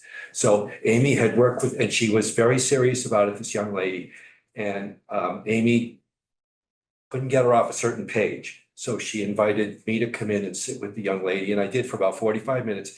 And she had a page report, and it was, she had her ideas, and it was, I listened and all. And I brought her a very simplified budget page so she could look at that. And this is what goes on. But one of the things that, one of the tools that I was able to use, and Amy and Mrs. Pelletier did too, is tell this young lady if she really wanted to get some information, she should talk to the student representatives on the school committee. So I don't know if you got caught on that one, but it's a good thing to have when you have a young lady like that who is so serious. She was very serious about what she was proposing. And it would be great. And it's it's what we were talking about before. It's that process of understanding that you need to listen, we need to listen and explain. And once there were some explanations about the budget and all and the responsibilities of the superintendent and that kind of thing, she understood, but it would be great to have it come from the student. I've had a lot of students, I've had conversations like that with students about kind of all of that and just explaining the process of how it. But your role has really expanded that possibility. So kudos to you, Nick. Again, thanks to the leadership of Walter, Lee, Dave, for moving this forward, looking at this along with the support of the leadership of the superintendent. Coming in as well, as we changed it. Thank you, Nick. We're gonna miss you. Okay. Thank you for the adjustment. We'll go back to the agenda, and it's the reorganization, and I'll turn it over to the parliamentarian to go the next steps. We need to appoint the parliamentarian. So we'll call in. Okay, second, all right. All in favor? Opposed? Abstentions? Unanimous. Now she takes over. Okay, so No. do we have any nominations for chair? Dr. Allen? Dave Deschamps. Dr. Allen? Any other nominations for chair? Do we have seconds? Seconds? You need seconds. Second for Mark Brophy. Second for Dave Deschamps? Sure.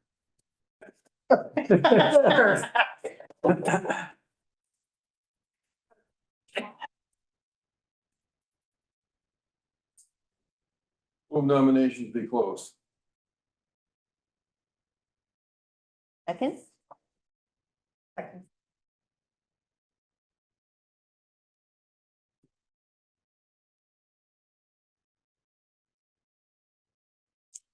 So they move nominations be closed, second to need, We should vote. yep. Yep. All in favor of nominations being closed? Okay, So now we need to vote on to chair. That has to be done in open session because it's a public meeting. okay. So all in favor of Mr. Brophy for chair?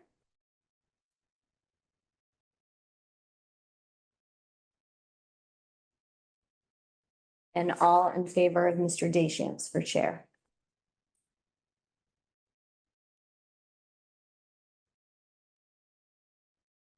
Abstentions? I didn't vote.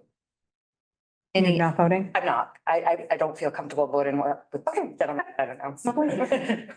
Alicia, are you also abstained? No, Or did she- you vote? she Okay, voted. all right. I only ended up I with 9. didn't see Mr. Wiggler.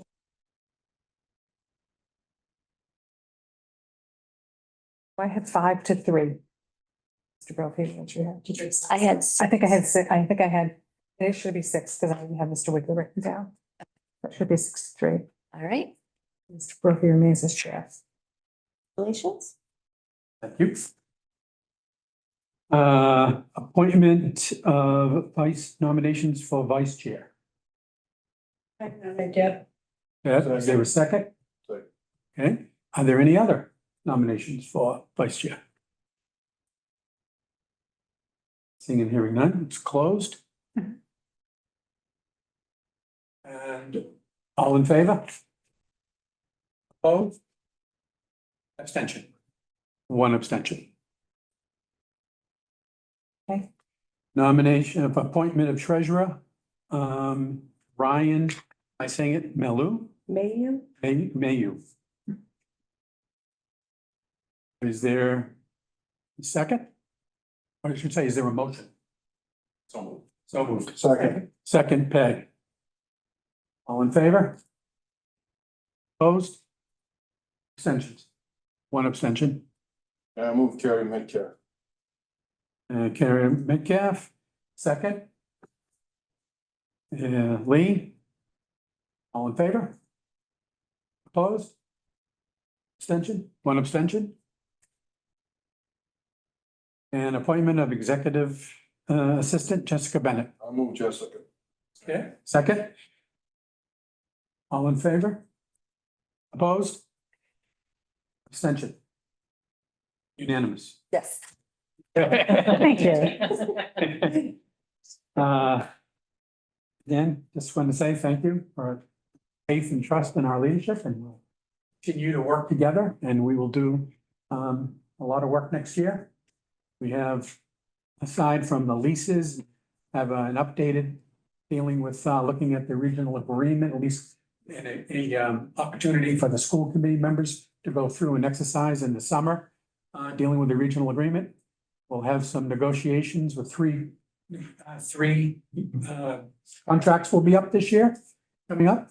We also want to finalize the agenda, dealing with protocols, the school committee agenda we were looking at.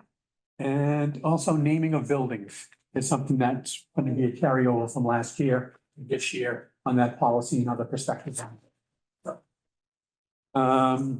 Also, we'll pass around the subcommittee roster for signing up on the various committees. I'm gonna So, do review and reform. what's that? I said I'm gonna do review and reform. Absolutely.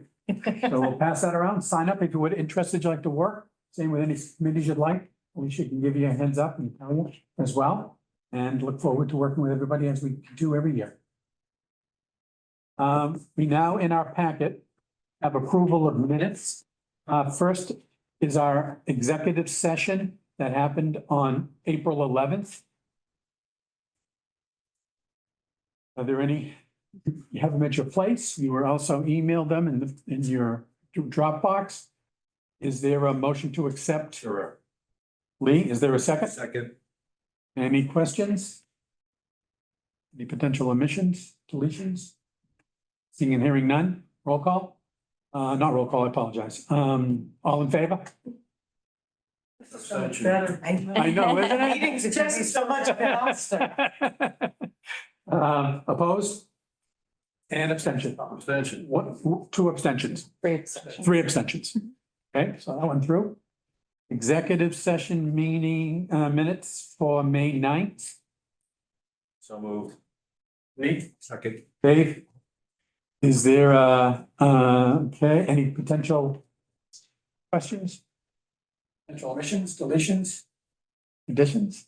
Seeing and hearing none, all in favor? Opposed? Abstain. Abstention? Two abstentions. Much better. One more, May 9th, So move. Second. Just did. and that's, no, we did the executive session on May Oh, sorry, 9th. Yeah. Now we have the May 9th, school committee minutes full. In this one, May 9th. Is there a motion? Motion to accept. Accept, is there a second? Sure, second. Second, any potential questions? Additions, deletions, additions? Seeing and hearing none? All in favor? Opposed? Abstentions? One abstention. I don't know what to do with myself. Let's see myself like. Hey, why did anybody think of this? Well, we're all in It's been for person. how many years? That's the key, which is Oh, wonderful. Delaware. We're in person. Oh, good deal. Administrative reports, superintendent. I'll start to share our report with you. So in this month's report, I just identified again, aligned with my goals, some of the things that I've taken part in since the last time that we met. So we've been having, I've been working with an equity team this year. And so just some of the things that have come out from this year's work, these are things that the equity team would like us to consider. Language with our attendance policy that maybe allows excused absences for faith-based observances. An equity audit of policies, procedures, and practices. Professional development on strengths-based language. And increased school-based assemblies for students to support equity inclusion. So we've been doing a lot of work with our teachers, and so they're really recommending that we bring that down to the students. I also have worked with a future leader group this year, and we had our last meeting. We're going to meet over the summer too, but our last meeting before school goes out. And their next step was to put forward a project that they wanted to work on that would be aligned with some of our areas of need. So the topics that they've been focusing on and will move forward are around how to address chronic absenteeism, increasing academic engagement, possible ideas around a freshman academy to support that transition from 8th grade to freshman year, and this idea of creating belonging through a workshop model. We have a 3-day session in July. And we would imagine them working on these projects throughout next year. So I'm hoping at the end of next year, you'll get to meet them at a school committee meeting and they can present their learning to you. I did attend a Mars workshop on a 1/12 budget in case, I should need that knowledge, although Cheryl is the expert in that area. I think she told me she's been there more times, and that's what Mars said as well, that Cheryl has done it probably more than anyone else across the state. We also have a wellness committee. We met 4 times this year. We revised our wellness policy. We're going to ask Dr. Allen to put that on our review and reform subcommittee meeting, but we have 3 goals for next year. One is around creating a bank of fundraising options that are healthy choices. So of probably our Krispy Kreme fundraisers and different things like that. Sometimes what our groups say is they don't really know what else to offer. What else is out there for fundraisers that would be viable? So we thought our team could put something like that together. Also creating parent and family resources for healthy habits around nutrition and movement. Our food and nutrition director already had 5 ideas this morning about different things she wants to do on the website to make it more visible for parents and families. And the last goal that we're going to work on next year is this idea of creating a calendar of healthy activities for staff. So we're thinking of running just some random monthly after-school offerings and inviting our staff to attend who might want to take part in a Zumba class or crocheting or different things like that. And one of the largest changes in our wellness policy is really around curriculum. So I'm gonna just call Mary Whitelaw out, but she and Neeker Jenkins both work with our sixth graders in a healthy habits class. And so we're adding more nutrition and health education into that course, as well as working with our elementary PE teachers to do some of that work. I will be sending out tomorrow, so I shared with you an earlier survey that went all to teachers and staff across the district. I'll be resending that same survey tomorrow to get some feedback. And I will share that with you. I also was invited to meet with the QRTA. I met with them yesterday afternoon and we talked through just sort of the year. And, you know, they shared with me some concerns and I asked Mr. Behringer if he would be comfortable if I shared that with all of you. So I wanted to do that. So the concerns from the year, one had to do with parent-teacher conferences. We did those a little bit differently this past year with our timing. And so that's something that we're gonna work on for next year. None of this was like outside of the contract. I don't want you to think this was like, you know, we were breaching contract, but there were just some concerns with the timing of the day and it made for quite a long day for our teachers. Also at the high school level, some of our teachers have been invited to, I think the highest was 34 IEP meetings. Those IEP meetings take place during their prep periods. And so that means that the same teacher was called to 34 meetings and had to attend. And it's very inequitable. So if I'm an English teacher and Mr. Devine is an English teacher and we both teach ninth grade, sometimes I might have many, many more meetings than Mr. Devine attends. So we have some ideas. We're really taking Monday as our PD time. Carrie's probably going to talk about this, but we're going to talk about forward planning. And I've already kind of spoken to the team chairs a little bit today. Is there a way that we could get ahead of this by looking at student schedules and thinking about who the teachers might be so that we could plan to share the teachers coming to the IEPs more readily, more equitably? I think that what happens is many times our English and math teachers probably have to attend meetings more than the other areas because if a student has a disability, a language-based disability or a math disability, those are the teachers that they're going to ask to come. But many times it could be other teachers. So we're going to look at that. And we agreed that we would engage in more frequent meetings. So I have been talking to Mr. Behringer, and yesterday I got to talk to his e-board about maybe meeting quarterly next year as a way to just kind of connect and share what's happening and stay in touch a little bit more frequently. So that was that. And we are going to celebrate 11 retirees on Tuesday, and you are all welcome to come and join us. Any questions? Dr. Allen. Yeah, I have a few comments. The letter you send to the Barry Gazette, very good strategy. I would encourage continuing that sort of thing. I think that's a very good idea. I have had some personal visitors, national education people, head of the Association of Teacher Education and so forth. They have come at Rena and Colleen have been very impressed. They represent themselves and our district very well. And you talked about health education. Good Lord, back in the 80s, I've told this story before, I think. State board, Bessie, said every local school committee should decide if they're going to supply condoms to the students. We had 3 nurses on our school committee, and I thought, oh, for health education, oh, that's a great idea. And for those of you who know Frank Kowalski, he was on the school. We're gonna go before a town meeting, and some joker's gonna stand up and say, you're gonna use my money to supply condoms to the school students, the children that.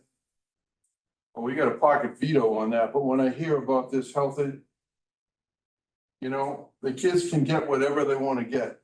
And our job as a school, and I still believe, you know, that was the point we made then, I still believe strongly, is to educate the kids, to teach them, to supply information, to let them know goods and bads and pros and cons and that sort of thing. That's what our job is. And so when I hear this, and I hear what you and Nick are gonna be doing, that's. Right. Yeah, that's sort of, well, that takes care of my 3 points. I just want to say, I'm sorry, I forgot two things, and one of them's really important. So we have passed the budget at 3 towns so far, so hopefully you got that meeting. The next meeting is New Braintree on the 17th, and then Barry is on the 25th. And I just want to say, you know, how much we appreciate everybody's support. And I forgot to mention one of the other concerns, not a concern, but sort of a desire, if you will, when I met with the QRTA is around middle school. So if you remember, Mrs. Musnicki was middle school principal, and we moved to a model where we had one high school principal and assistant principals. And the middle school is craving just some middle school time. So I know Principal DeMarias is online. She has already sort of started thinking about how do I do some separate staff meetings so that they can have time for things that are really specific to middle school. And then how do I do some things that are more specific to high school? So we'll continue to share out next year on some of these areas. So we keep you informed. So,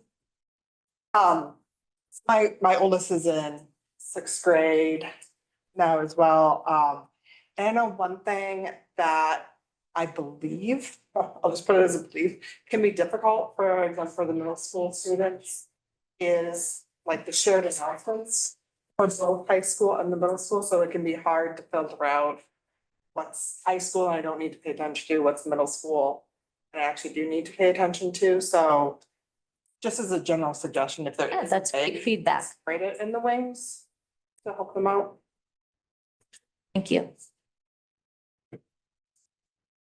So Carrie is up next.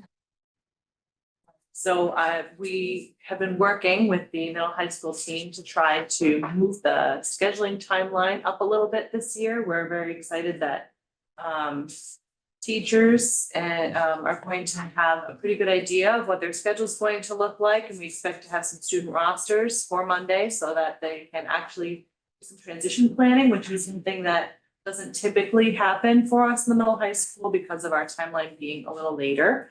We would love to get student schedules out earlier in the summer as well, so that we can streamline that process and the course changes aren't happening as school is starting in September, which is always a little bit hectic for teachers and students and guidance counselors alike, I think. So we're excited about that. We have about 60 students who have enrolled in our 5-week summer credit recovery and support programs for middle and high school for these 5 weeks, July into August.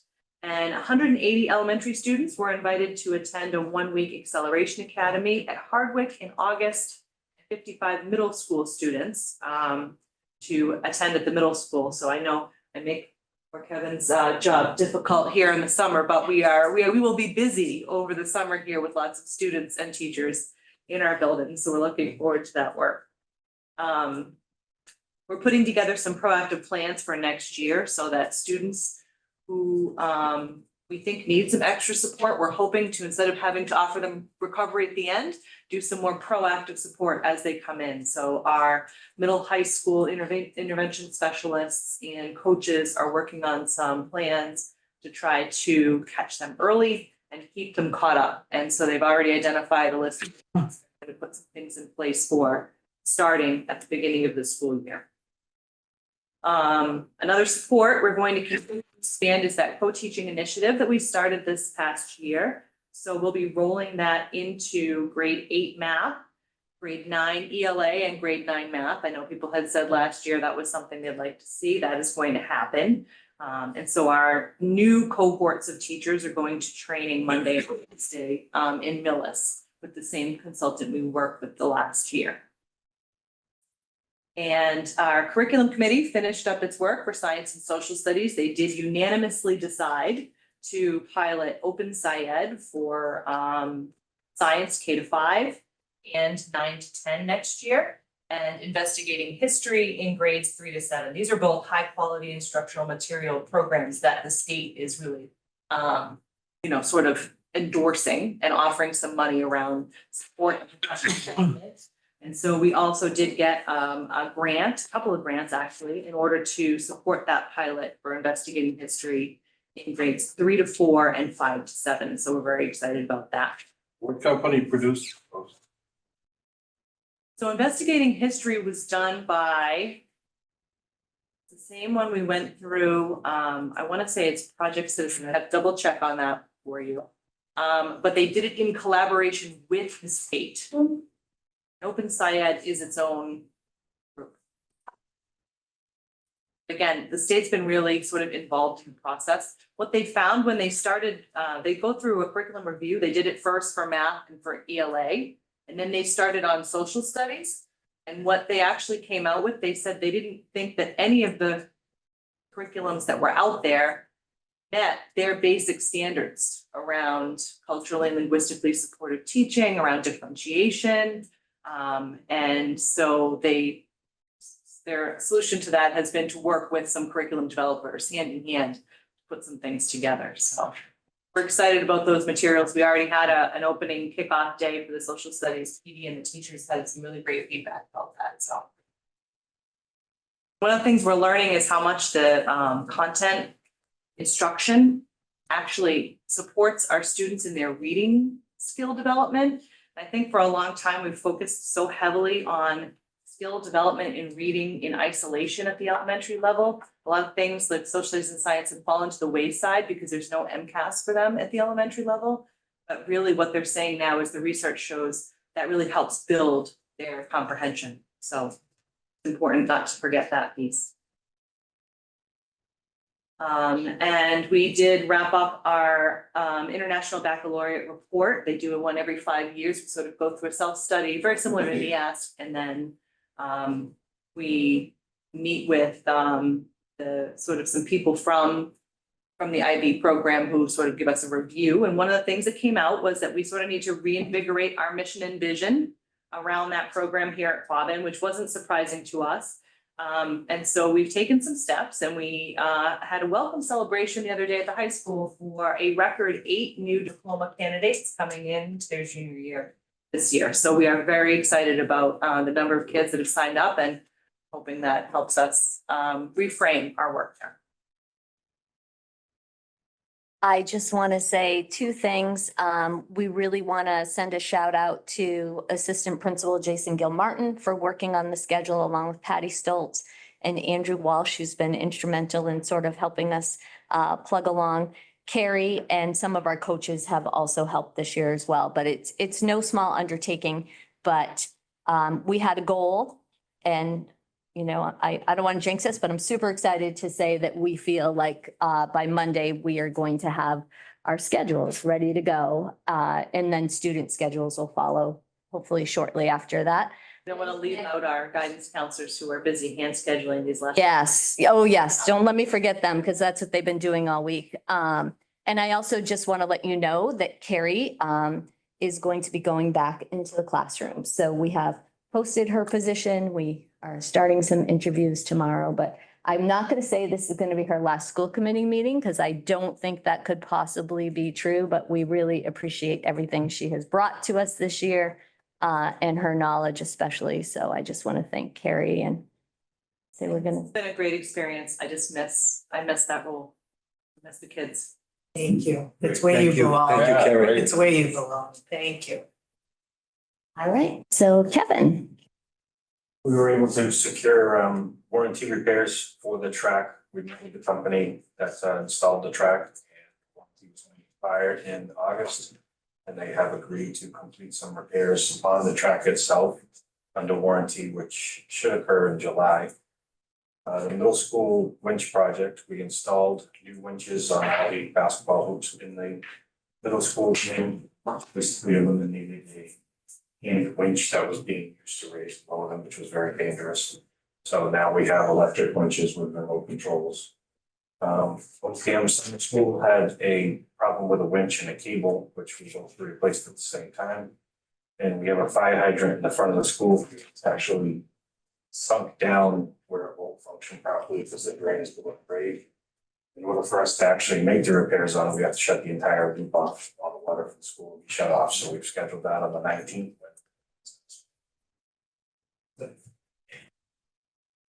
Walter, Mr. Clark, as far as the water heater in Oakham Center School is, are we still waiting on the select board to take action on that? Yeah, perfect.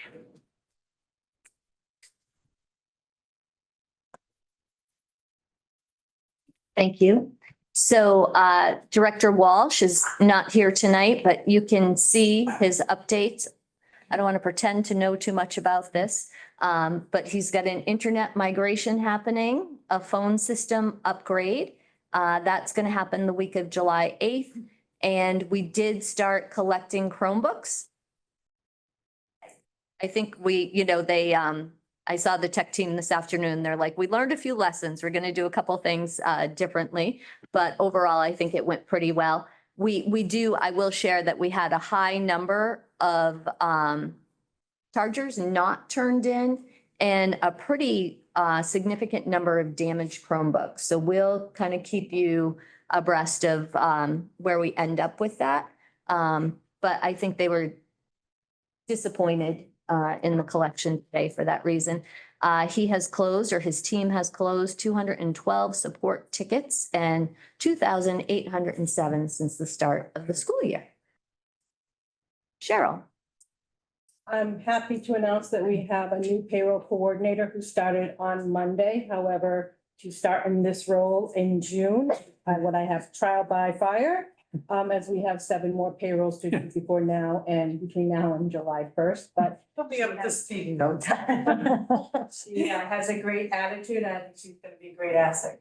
Four procurements were open last week. This is one thing I will not miss. It's up for grabs for anybody who wants it right now. We have many projects going on for this summer that were planned. Floor refinishing projects at the middle high school gym and the middle high school dance room. This has been awarded to HDI Enterprises from Tennessee for $41,112. All references for HDI were very positive. What's interesting is we've never worked with these vendors, but the references for every project we have out right now were just amazing. So I don't feel uncomfortable with any of them coming to our district. We have a classroom carpet and VCT replacement project across the district. Right now, the lowest bidder is Tomorrow Carpet and Tile from East Longmeadow at $59,600. We hopefully will reach with them tomorrow. He emailed us today to just clarify a few things, and hopefully we can award that contract soon and get going. Zero floor at the middle high school. The lowest bidder was Talkie Floors from North Billerica at $49,591. We have yet to bid this award as we have some things we have to work out with that project. We also had an RFQ for boiler annual maintenance and service at Quabbin Regional Middle High School only. The reason that it is separate is that the 2 boilers that are at the middle high school are very unique, and there's certain training required for these boilers. It's been awarded to Frank Brown's company from Randolph. They've been working on our boilers at the middle high school for years. The first year is 2-year contract. First year $23,495 and year 2 $24,200. The final Senate budget was released on June 3rd. Another whopping $11,586 for our district. So our Chapter 78 at this point is at 1.25%. It is not solid because the conference committee is doing their work and they are set to complete that work on June 21st. So it is expected that the legislature will vote on an interim budget for the month of July. No new grant awards since our last report. Warrants released since last school committee meeting. Bi-weekly payroll 24, 25, and 25.1. Thank you, Mr. Deschamps, from doing that from Canada. And weekly payroll 46, 47, 48, 49, and 50. Accounts payable, here we go. 81A, 82B, 83FQ, 84A, 85A, 86B, 87S, 89FQ, 90FR, 91FU. 88 is not missing, it's in process for 628. That's all I have until other things on the agenda. That will be signed in Montauk, Island. That one? As long as we can get you. Well, you got me. All right, John. So actually, our extended school year program, we're pretty much done with buttoning things up relevant to hiring and staff. Right now, the rough numbers are around 159 students out of a possible 263 students that would have been eligible for ESY. So right now, that 159 will be not the confirmed students that will be attending. That'll cover probably about 15 different classes. We have programs that run 2, 3, 4, and 5 days a week. The 2, 3, and 4 day a week programs run for a month. The 5 day a week programs actually run for 6 weeks. On top of that, I'd like to talk a little bit about the data submissions that come usually at the end of the year. We have circuit breaker, indicator 14, which looks at our past graduating students from last year. It really is reaching out to them and asking, what are you doing now? Are you in a career? Are you going to college, or is something else that you're pursuing? And we also have homeless data that is due within a few weeks as well. And the last thing I would like to talk about are program guides. One of the things that we've been looking at is what we actually have for entrance or fading and exit criteria for some of our specialized programs. And before the end of the month, I'm hoping to have drafts put into place for staff to work on more extensively by the beginning of next year. I also want to let you know that John is going to be leaving us. He tendered his resignation, and so I just want to thank him for all that he's brought to Quabbin this year, and we'll be looking to fill that position as well. Thank you, John. Thank you, John. Yeah. And then, like, school committee will keep informed, will be kept informed. Our position is to advise and consent the superintendent regarding special education position. So I don't think the superintendent is moving forward, and will keep us abreast at next meeting of where we're at. Yep. And Mr. Devine. Quick, remote learning opportunities during this past year, we've talked about over and over again. We had 6 students that accessed AP courses through virtual high school, 44 students accessed credit recovery and independent classes through Edgenuity. Our summer internships will be funded through Mass Hire. We're giving them applications tomorrow. Mass Hire will come and collect them. Some of the partners that are opportunities with students are FlexCon, Starrett, Workshop 13, Rockworks, First String, and the Quabbin Regional School District. And we also have a student for the second year in a row. Quabbin Regional middle school student has won an award from the Massachusetts Property Insurance Underwriting Association. This year, the 7th grader Silas Flint from Peter Sam won first place award for Worcester County and won the second place award for the state. He won those awards at a ceremony on May 24th. He's a cute little kid. All right, and then the last piece is from Mr. Myville. So he has some really interesting data. If you happen to go to graduation, or I'm sorry, I think he shared it at awards night, but the correlation between student athletes and academics is really incredible. So that is worth looking at for sure. And he, Jess is moving and I'm moving it. That's okay. Sorry. And so he also identifies the awards that he handed out. There were a lot of great athletic awards during awards night, and fall registration is already open and they've held some meetings during Flex Block. Thank you. Cheryl, we'll go to your part on the budget piece. Before we do the first on the agenda here, I would like to address a budget transfer request. Okay. Usually at our June meeting, the committee would consider a budget transfer that lets me close out the year and come back with the end of year report. However, I do want to make a few adjustments right now before we go move on. So I think everyone has it in their packet. It's very simple. right now. We have a couple of areas that are over budget as we have the encumbrances all settled in for certain areas. But first, in regular undesignated and regular education, moving money from transportation services, $34,077 down to cover benefits and tuition. The benefits, excess budget is actually due for the number of retirements this year that weren't budgeted for. And in tuition, it's the impending school choice and charter June assessment payment. Under special education, we'd like to move money from tuition to cover some additional costs and instructional support of $84,745. Is there anything else? That's it for now. Mark? Move to authorize the Director of Administrative Services to make transfers necessary to close fiscal year 2024 budget. It's not it, right? No, that's not, I'd like this one. That's the second one? That's the second one. This is the first one on the report that I just read. It wasn't on the agenda. I need to do this one before I close out. On this one, the pre-closing transfer request numbers. $34,077. Motion to modify the pre-closing transfer request numbers. Transportation services, 34,077 to both benefits, 26,697 and tuition, 7,300. And special. And special education from instructional support, moving $84,745 into administrative support and moving $84,745 out of tuition.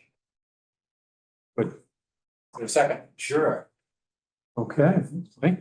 Any further comments? This is money, so we do have to do a roll call. Okay, roll call. Thirds? Dr. Allen, 2/3, yes. Mr. Marsh, Yes. Mr. Deschamps. Yes. Mr. Willannon, Yes. Mrs. Chamberlain, Yes. Ms. Mock, Yes. Mr. Wiggler, Yes. Mrs. Thompson. Yes. Mr. Nutter, Yes. Ms. LaRange, Yes. and Mr. Brophy. Yes. Thank you. Now, if the committee so desires, I would like to have the authority to make the necessary transfers to close out the year and then to make the final report in July. Mark? Move to authorize the Director of Administrative Services to make transfers necessary to close fiscal year. Second? Second. Peggy? Any further comments, questions?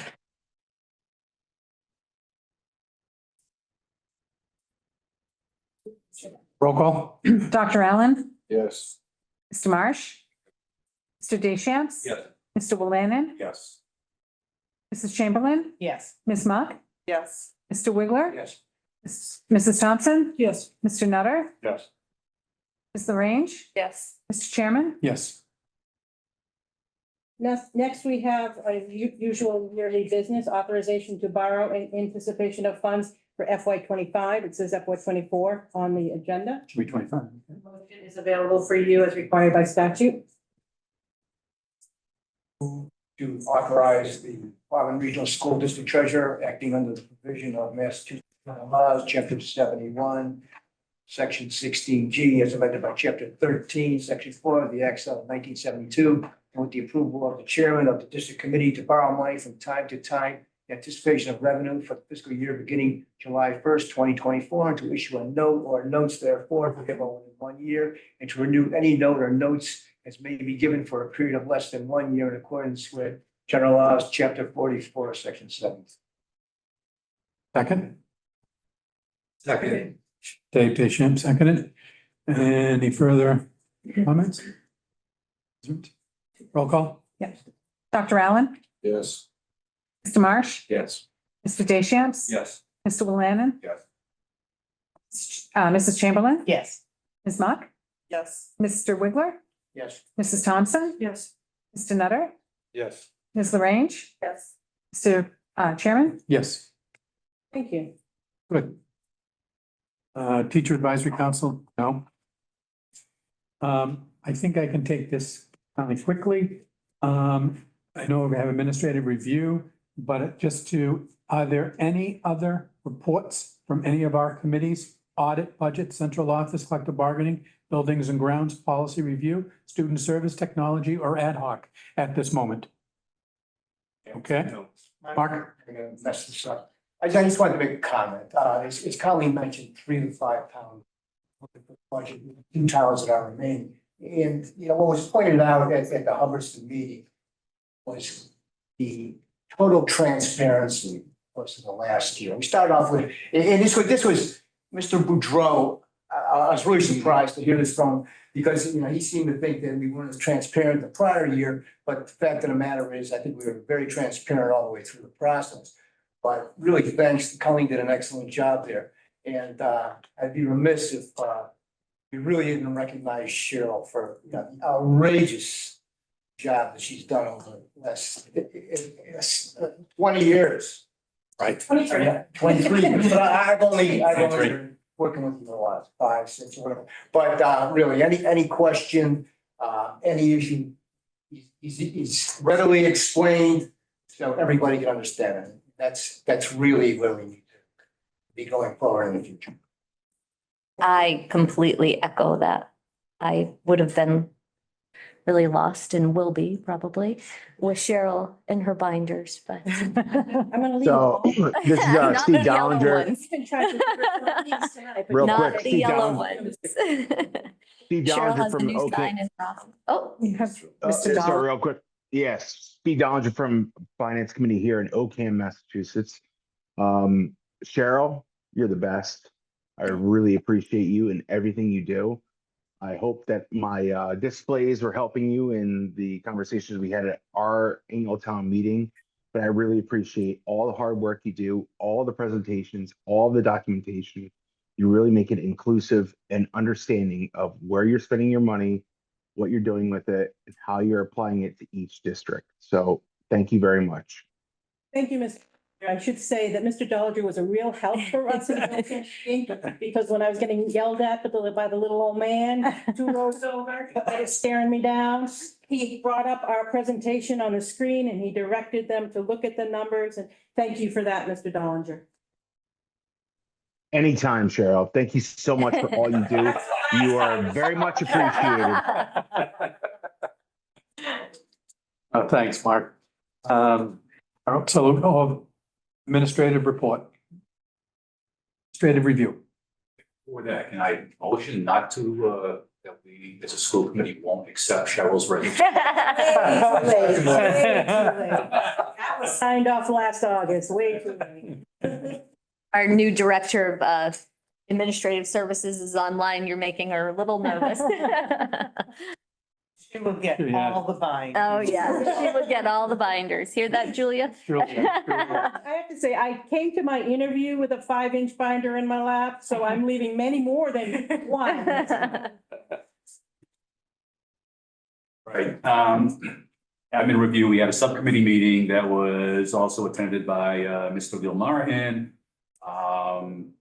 the superintendent, Principal DeMarais, and Nick was there also. And so essentially when we went over, you have in your folder is the titled Academic Information and Policies, which essentially is the student handbook.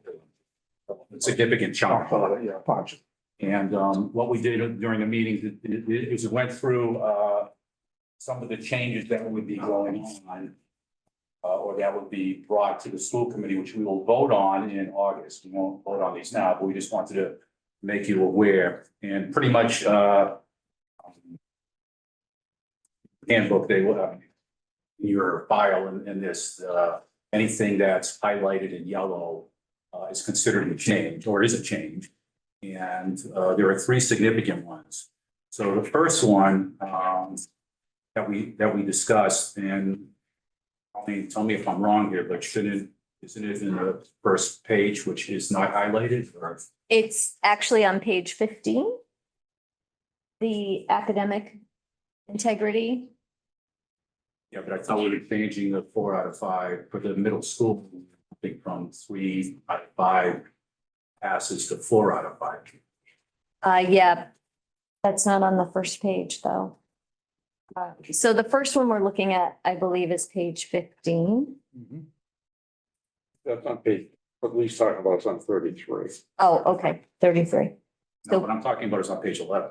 Oh, It's not highlighted. Oh, But I'm saying it's paragraph? it's not highlighted. oh, I'm sorry. So I think that when we're going through changes, maybe Mr. Nakora might have missed the I'm highlight, not looking to so. place blame on anybody. No. Making a I'm just statement. saying, It's yep, not highlighted. so, So the first thing is that, and if you want to explain this better, that Yeah. for middle school, it's been, your past students on 2 failures out of the 5 major classes. And what we wish to do, or what the administration wishes to do, is now increase that so that only 1 failure will allow student to pass on. And Colleen, if you want to go over that. sure. So everything in the first paragraph, the Quabbin Regional Middle School promotion/retention paragraph would be unhighlighted with the exception of, in the second sentence, 4 out of 5 classes.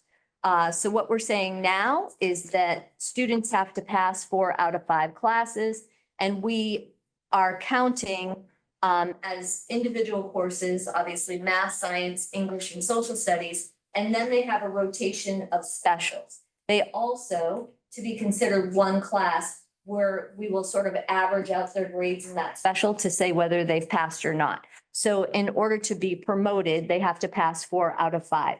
So they could fail, all of their specials, or they could fail an English class and still be promoted. However, if they fail, more than just 1, right, then they would be retained. And there is language here that it says exceptions may be made in the last sentence, right? If team teachers, administrators, guidance counselors feel that that is not in the best interest of the child, sometimes there are different circumstances. So this is different for us. What we're finding, and Carrie can probably speak to this a little bit too, is that previously,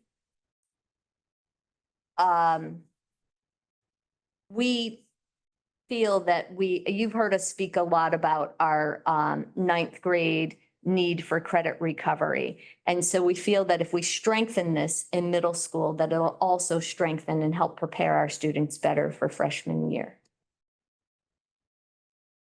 Yes, Dr. Allen. I'm glad to see you're doing this. This is a continuation of something we started in 1980. This was the genesis, the original genesis of review and reform. We did a study and found that something like 57% of our kids took 4 years of English. 11% took 4 English, 4 math, 3 history, and 3 social, and 3 science. Only 11%. So basically, as a school committee, John Scott was the chair, bless his soul.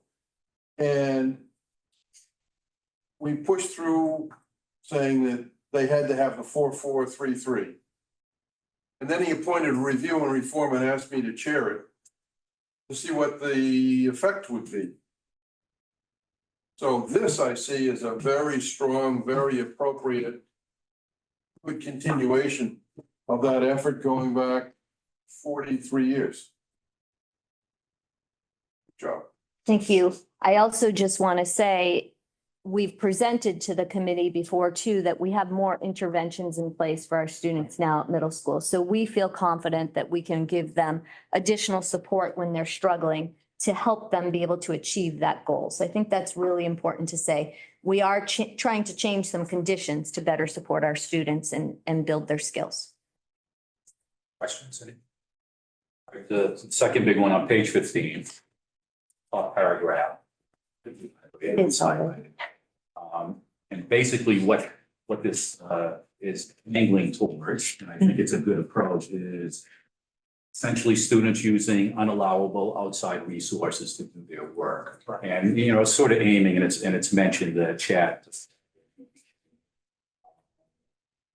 And of course, there are other outside resources too, but, and once again, Colleen, you could explain it, but there, without having something with language in there, it allows, if a teacher is really concerned about what's going on and wants to take a student to task, without this language, it kind of allows a parent to come in and say, so what? So that's what we're angling at, but once again, you could. No, I think you actually explained it really well. So that's why the administrator, they've had a couple situations arise in the past year, and they felt like it was really important to start to put this language into the handbook. Questions? Okay, now page 33. A couple smaller ones you might see on page 32. Fox Nick's thing. Page 33. Nick's twice in one day. Last time we spoke.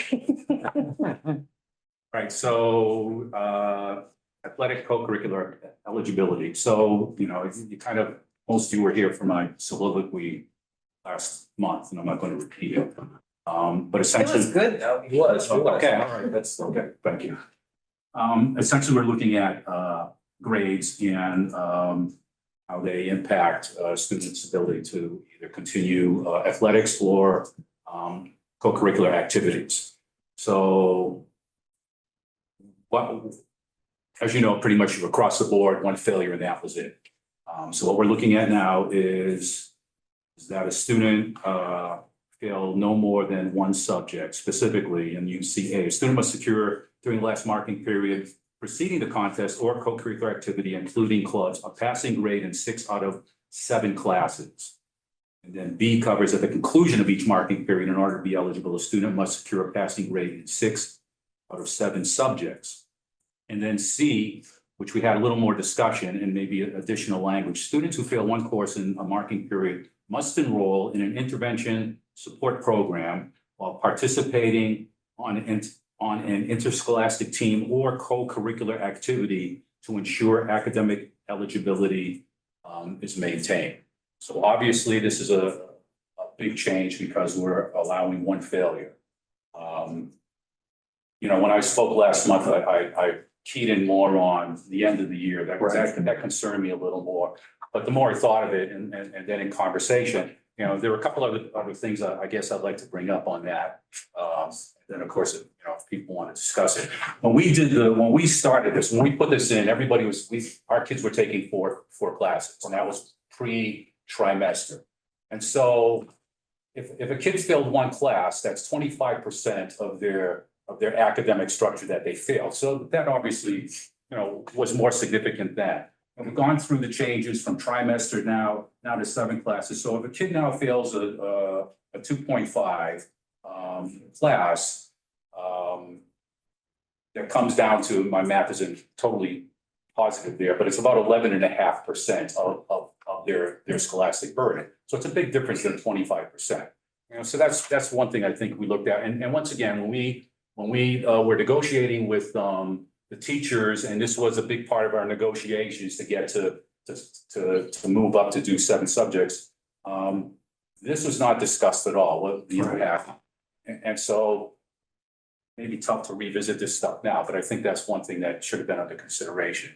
The other thing is this, even though I pivoted and discussed a lot about how at the end of the year, I didn't think it was unfair, but the more I look at it, when you look at the end of the year, the kid has a chance to either, whether it's a 5 credit course or even a 2.5 credit course, they actually have a period of 8 weeks where they can make themselves whole again and can get rid of that F, obviously 1 F, hopefully only more than 1 F, and do what they want to do in September.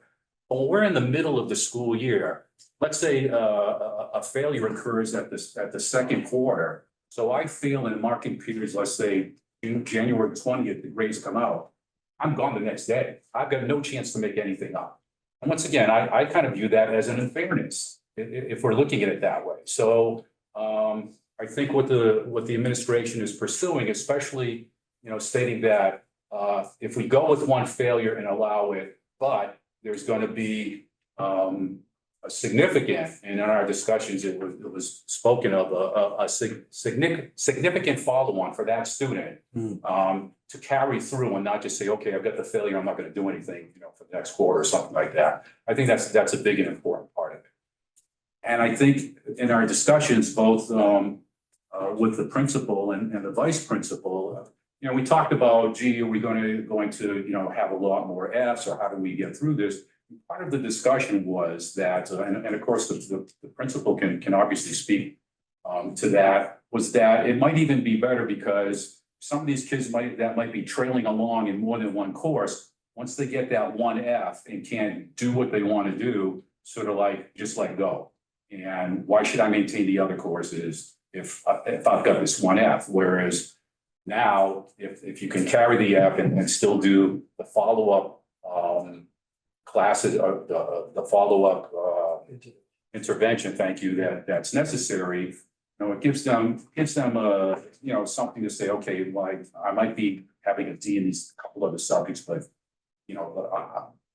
I can hopefully keep with that so that I don't fall to an F in the other subjects. So I mean, there's a lot of nuances here, maybe even more than nuances, but I think until we try it, we need to see how it works. And I'm still angling from the whole social emotional point of view that this is a good thing. And once again, it's a student handbook. If we vote on this in August and the year goes by and it's like, you know what, maybe we really miscalculated or whatever, then we just review it again and we come back again next year, because it's not something that's written in stone for 20 years. Dr. Allen, do you have a question? Comment, yeah. We did this, I think, in the middle 80s, early to middle 80s, 1980s. We found kids were failing courses. And what we were told was, if you don't let a kid play sports, this is the only reason he comes to school is to be able to play his particular sport. Well, we didn't embrace that notion. We think you come to school to get an education. Playing sports is part of it, certainly. And I caution you or recommend you pay attention to this to a degree, this new policy. We found out, we had the athletic director, because we had heard things. Well, he wasn't enforcing it. He didn't believe in it, so he just was ignoring it. So we do need to have that process. And I guess the third point I would make was, there's a little room off the side of the gym. And Mr. Nicholas over there, before basketball season started, was in with kid, and there was this little kid, who's about 2 feet tall. What's his name? Curly haired kid that helps do tutoring. That helps or gets tutored? It's okay, you don't have to give a Either name. way. You don't Yes. have to give a name. I believe he was an 8th grader. Yes. You got to. Do you know his name? Brady. Brady, okay. We don't need to get. But anyway, Dennis is setting it up so that these kids are identified and are tutored, which I think is a very good thing. That's great, but it's not Nick's responsibility to make sure that that kids. Oh, I'm not saying that at all. I'm saying Nick stepped up and helped out with the kid to give him a chance to pass his course so that he could play. It was a team effort. Yeah, so I guess the last point I would make is, it probably makes sense to revisit this, what you're doing, and see how it works.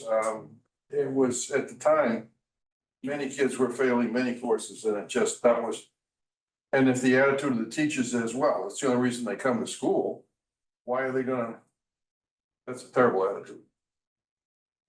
But also for a couple of things. Number one, and not against what you're saying, and I know people are kind of focused on this. It's not just a sports thing, it's any. It's correct, I saw that, and I saw these ROTC kids here, they were strapped. I mean, they were sharp.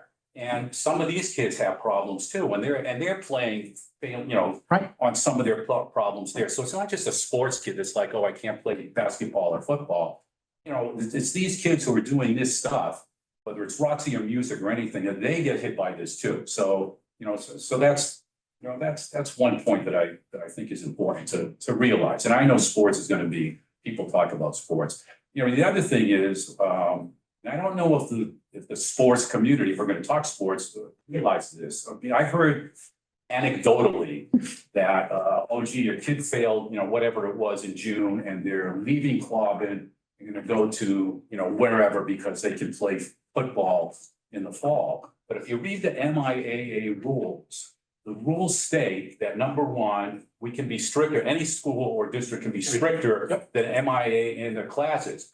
But part of that rule too is if a kid leaves a school to go to a gaining school, that gaining school has to recognize the grade system of the school that the kid left. So if a kid fails something here under our current situation and says, oh, I'm going to, you know, Wachusett or whatever, because I want to play football because I won't be able to play for Quabbin in the fall, that kid should not be able to play for Wachusett or wherever. The same, at least for that first quarter, you know, until they fulfill the requirements of the school they're going to, of the gaining school. And I don't know if maybe that's either applied, followed or applied or recognized, but that is an MIA rule. Of course.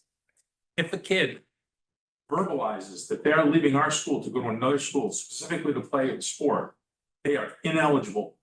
And that's they leave here to go to another school for that sport. And the eligibility is determined by us. Right, no. And they have to go, they can appeal that. The MIAA, but that's, the rules are, if you are transferring one school to another school specifically to play a sport, you can't. And then, like you said, reciprocity should be applied. By the rules. Sending, yeah, by the Should be rules. applied, yes. Good. Okay, go ahead.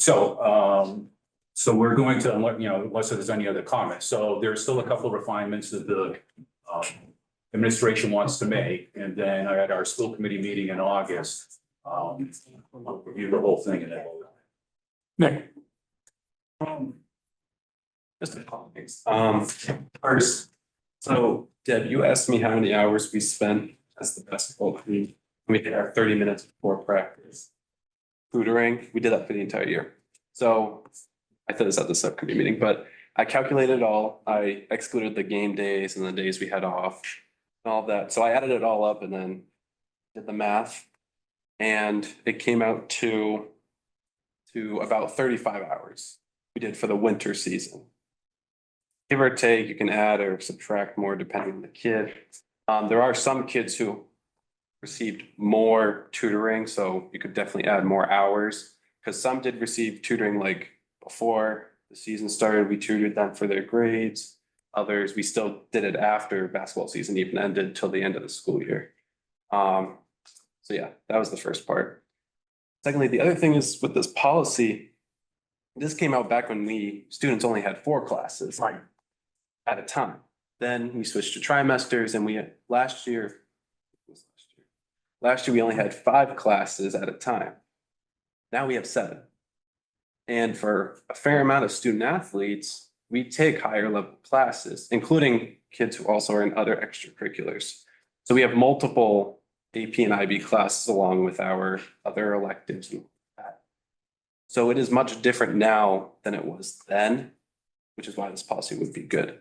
Now I understand that the attitude of, well, this student only participates in school because they can play basketball, or they only do this because they can be in DECA. That is actually still very much true. Because for a lot of these kids, their at-home situation is much different kid to kid. But for most kids, depending on that at-home situation, with the kids that we have failing, a lot of them don't really have that support at home that they get, or encouragement that they get when they're on a team or in a club or something like that. So that's just the other thing. Yeah, and that's why I'm glad that the administration, again, is looking at what interventions or opportunities for them to not deal with that potential failure where they're at. So, and then Lee, at the bottom, there was just some additional highlight on page 33. Yeah, I mean. That's all that was? Yeah, it was just that's addition. It wasn't Okay. like. Some new clubs that have been formed since the last handbook were just added in there. Okay, so, And so the subcommittee voted to, to endorse this, bring it to the full committee for discussion, if everyone wants to discuss it. And of course, in August, we'll. In August, we'll have the whole thing. handbooks. Yeah. Vote on the handbook. Okay. Any other questions for Lee? You guys have. Good job. Unfinished business, we have none. Public comment? Anyone? School committee concerns? Pranima has made a couple of comments just about, Oh, Pranima. Go ahead.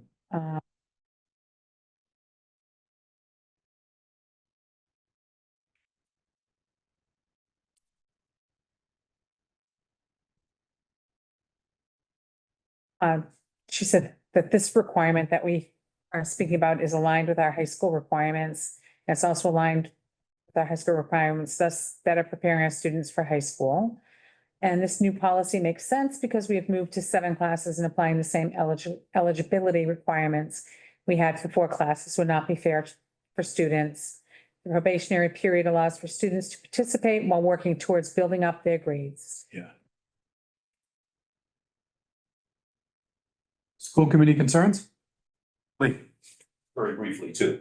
First of all, I know we said this, but Nick, Isabel's not here, but you guys were just the greatest.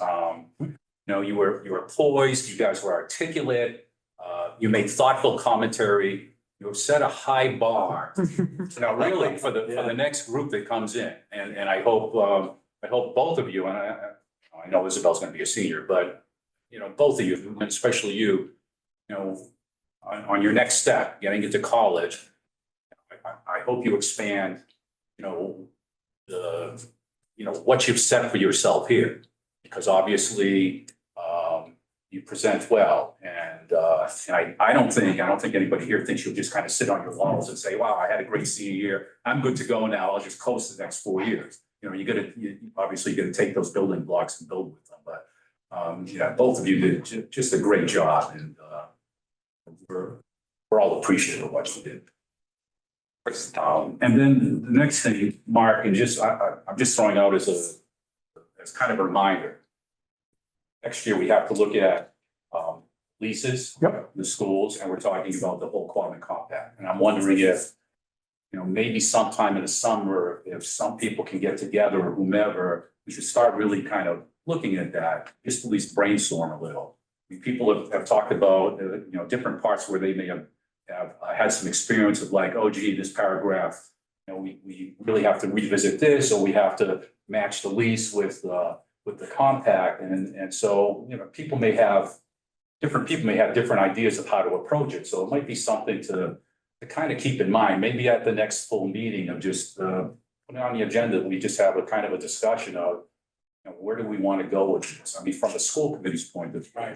I think it's a worthy point, absolutely. And as I mentioned earlier too, I was working with Mars to be able to get in and to review for us. So I think between that, we can do both to that, because that is a huge piece for next year that we have to work on. Couple of things. Absolutely. They come in and do like a session with us? A session with us, exactly. We were doing paragraph to paragraph. We have new members. We have new members of the regional agreement and what it means. And then from there, it's our agreement. And then what do we think we need to polish, change, whatever. But at least we ourselves go through that activity. And then at the same time, what's important to us collectively to be talking about as well. They do also deal with the leases, because the leases are pretty important. They're obviously separate from the agreement, but they work together, We can work on that and look at that language as relates to leases, because that piece is up in 2025. You're absolutely right. And all our towns. We kind of found out in Ocam, we did a repair in the school and we didn't go to the select board beforehand, and they refused to pay the bill. So I assume they never did pay that bill, right? We had to pay, did we have to end up paying that? No, they paid it. They paid it. They paid it, okay, good. Some people have. But it's, they have other ways of thinking. The way I read the regional agreement or the lease, they were within their rights, because we hadn't taken the steps. I think there was an understanding or not understanding the agreement. They thought anything after 5,000, they would pay the difference of that and the school would take the initial 5,000. It was just a matter of Misinterpretation. Ah, So once it got cleared up, we paid the bill.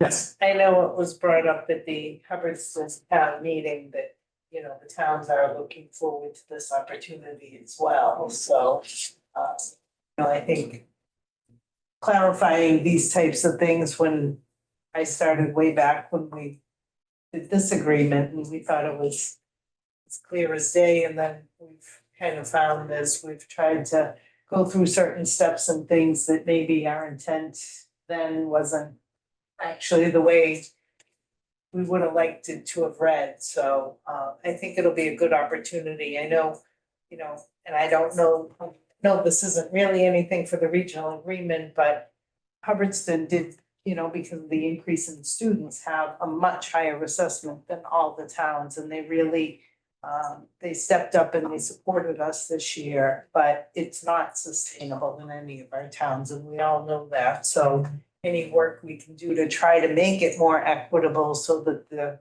you know, it's hard with the formulas and everything, but try to keep that in mind as well as work forward. The Collins death spiral. Yes, the death spot. all right. And then what we can do under new business, if it's okay, we could put together the approvals of the trips. Approval of the Nature's Classroom to Ocean Park for May 27th to 3rd, 25. Approval of Ruggles Lane Nature Classroom, May 27th to the 30th, 25. Approval of, is that Hardwick? Hubbardston Center School, Nature's Classroom to Charlton, October 21st to 21, 25, 2024. And then approval of the grade 8 Washington DC trip, April 14th to the 17th, 2025. One, two, the collective together? Yes. The same provisos, so moved. Dr. Allen, who seconded it? Dave, any further discussion? I just have a quick question. Yes. How's it determined which school goes to which location? The administrators and the teachers work together, and sometimes, to be honest with you, so we all use the Nature's Classroom program. But sometimes it depends on how many students they can host at their site. Not all of the sites host the same number of students. And they do offer different classes and things at different sites. So they determine. Just curious. Yep. Absolutely. All right, so motion moved and seconded. All in favor? Opposed? Abstentions? Unanimous. And the next two is the motion for Colleen. Motion to appoint Superintendent Colleen Muha, representative for the Keystone, and a motion, can I do this? Combine it? Can I combine them? Okay, motion, yeah, consent, that's what we're gonna do with the consent. Motion to appoint Superintendent Colleen Quabbin Regional School District representative to the CAPS Collaborative. Is there a motion? So moved. So moved. Dave, second. Any further discussion? Seeing and hearing none? Oh. No, Oh, okay. I'm ready to go. All in favor? Opposed? Abstentions? Unanimous? And then the last on superintendent request for approval to apply for the USDA Community Facilities Grant Program. So moved. Second. Okay, superintendent, tell us about it. I was gonna say, do you want to know what it's about? But Cheryl will give us a brief overview. Yep. So last March, a year ago, March, we applied for this loan that was being offered through, I guess it's not considered a loan or a grant. It was congressional spending. So we put in an application for the project that we were doing at the time to replace the chiller. Oh, yeah. It took 15 months to hear about that. When we learned about what we needed to do, we had to apply all over again. So we have a packet this big that's ready for just to scan and send out to them.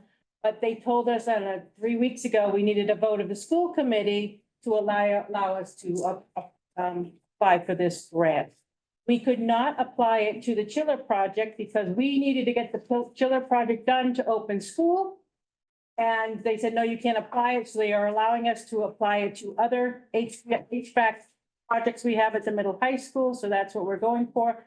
I doubt we'll see this money for another year, honestly, this is so slow.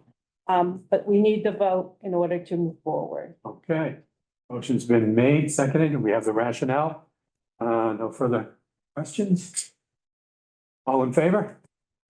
Opposed? Abstention? All unanimous? No request for executive session. Is there a motion to adjourn? Seconded and adjourned.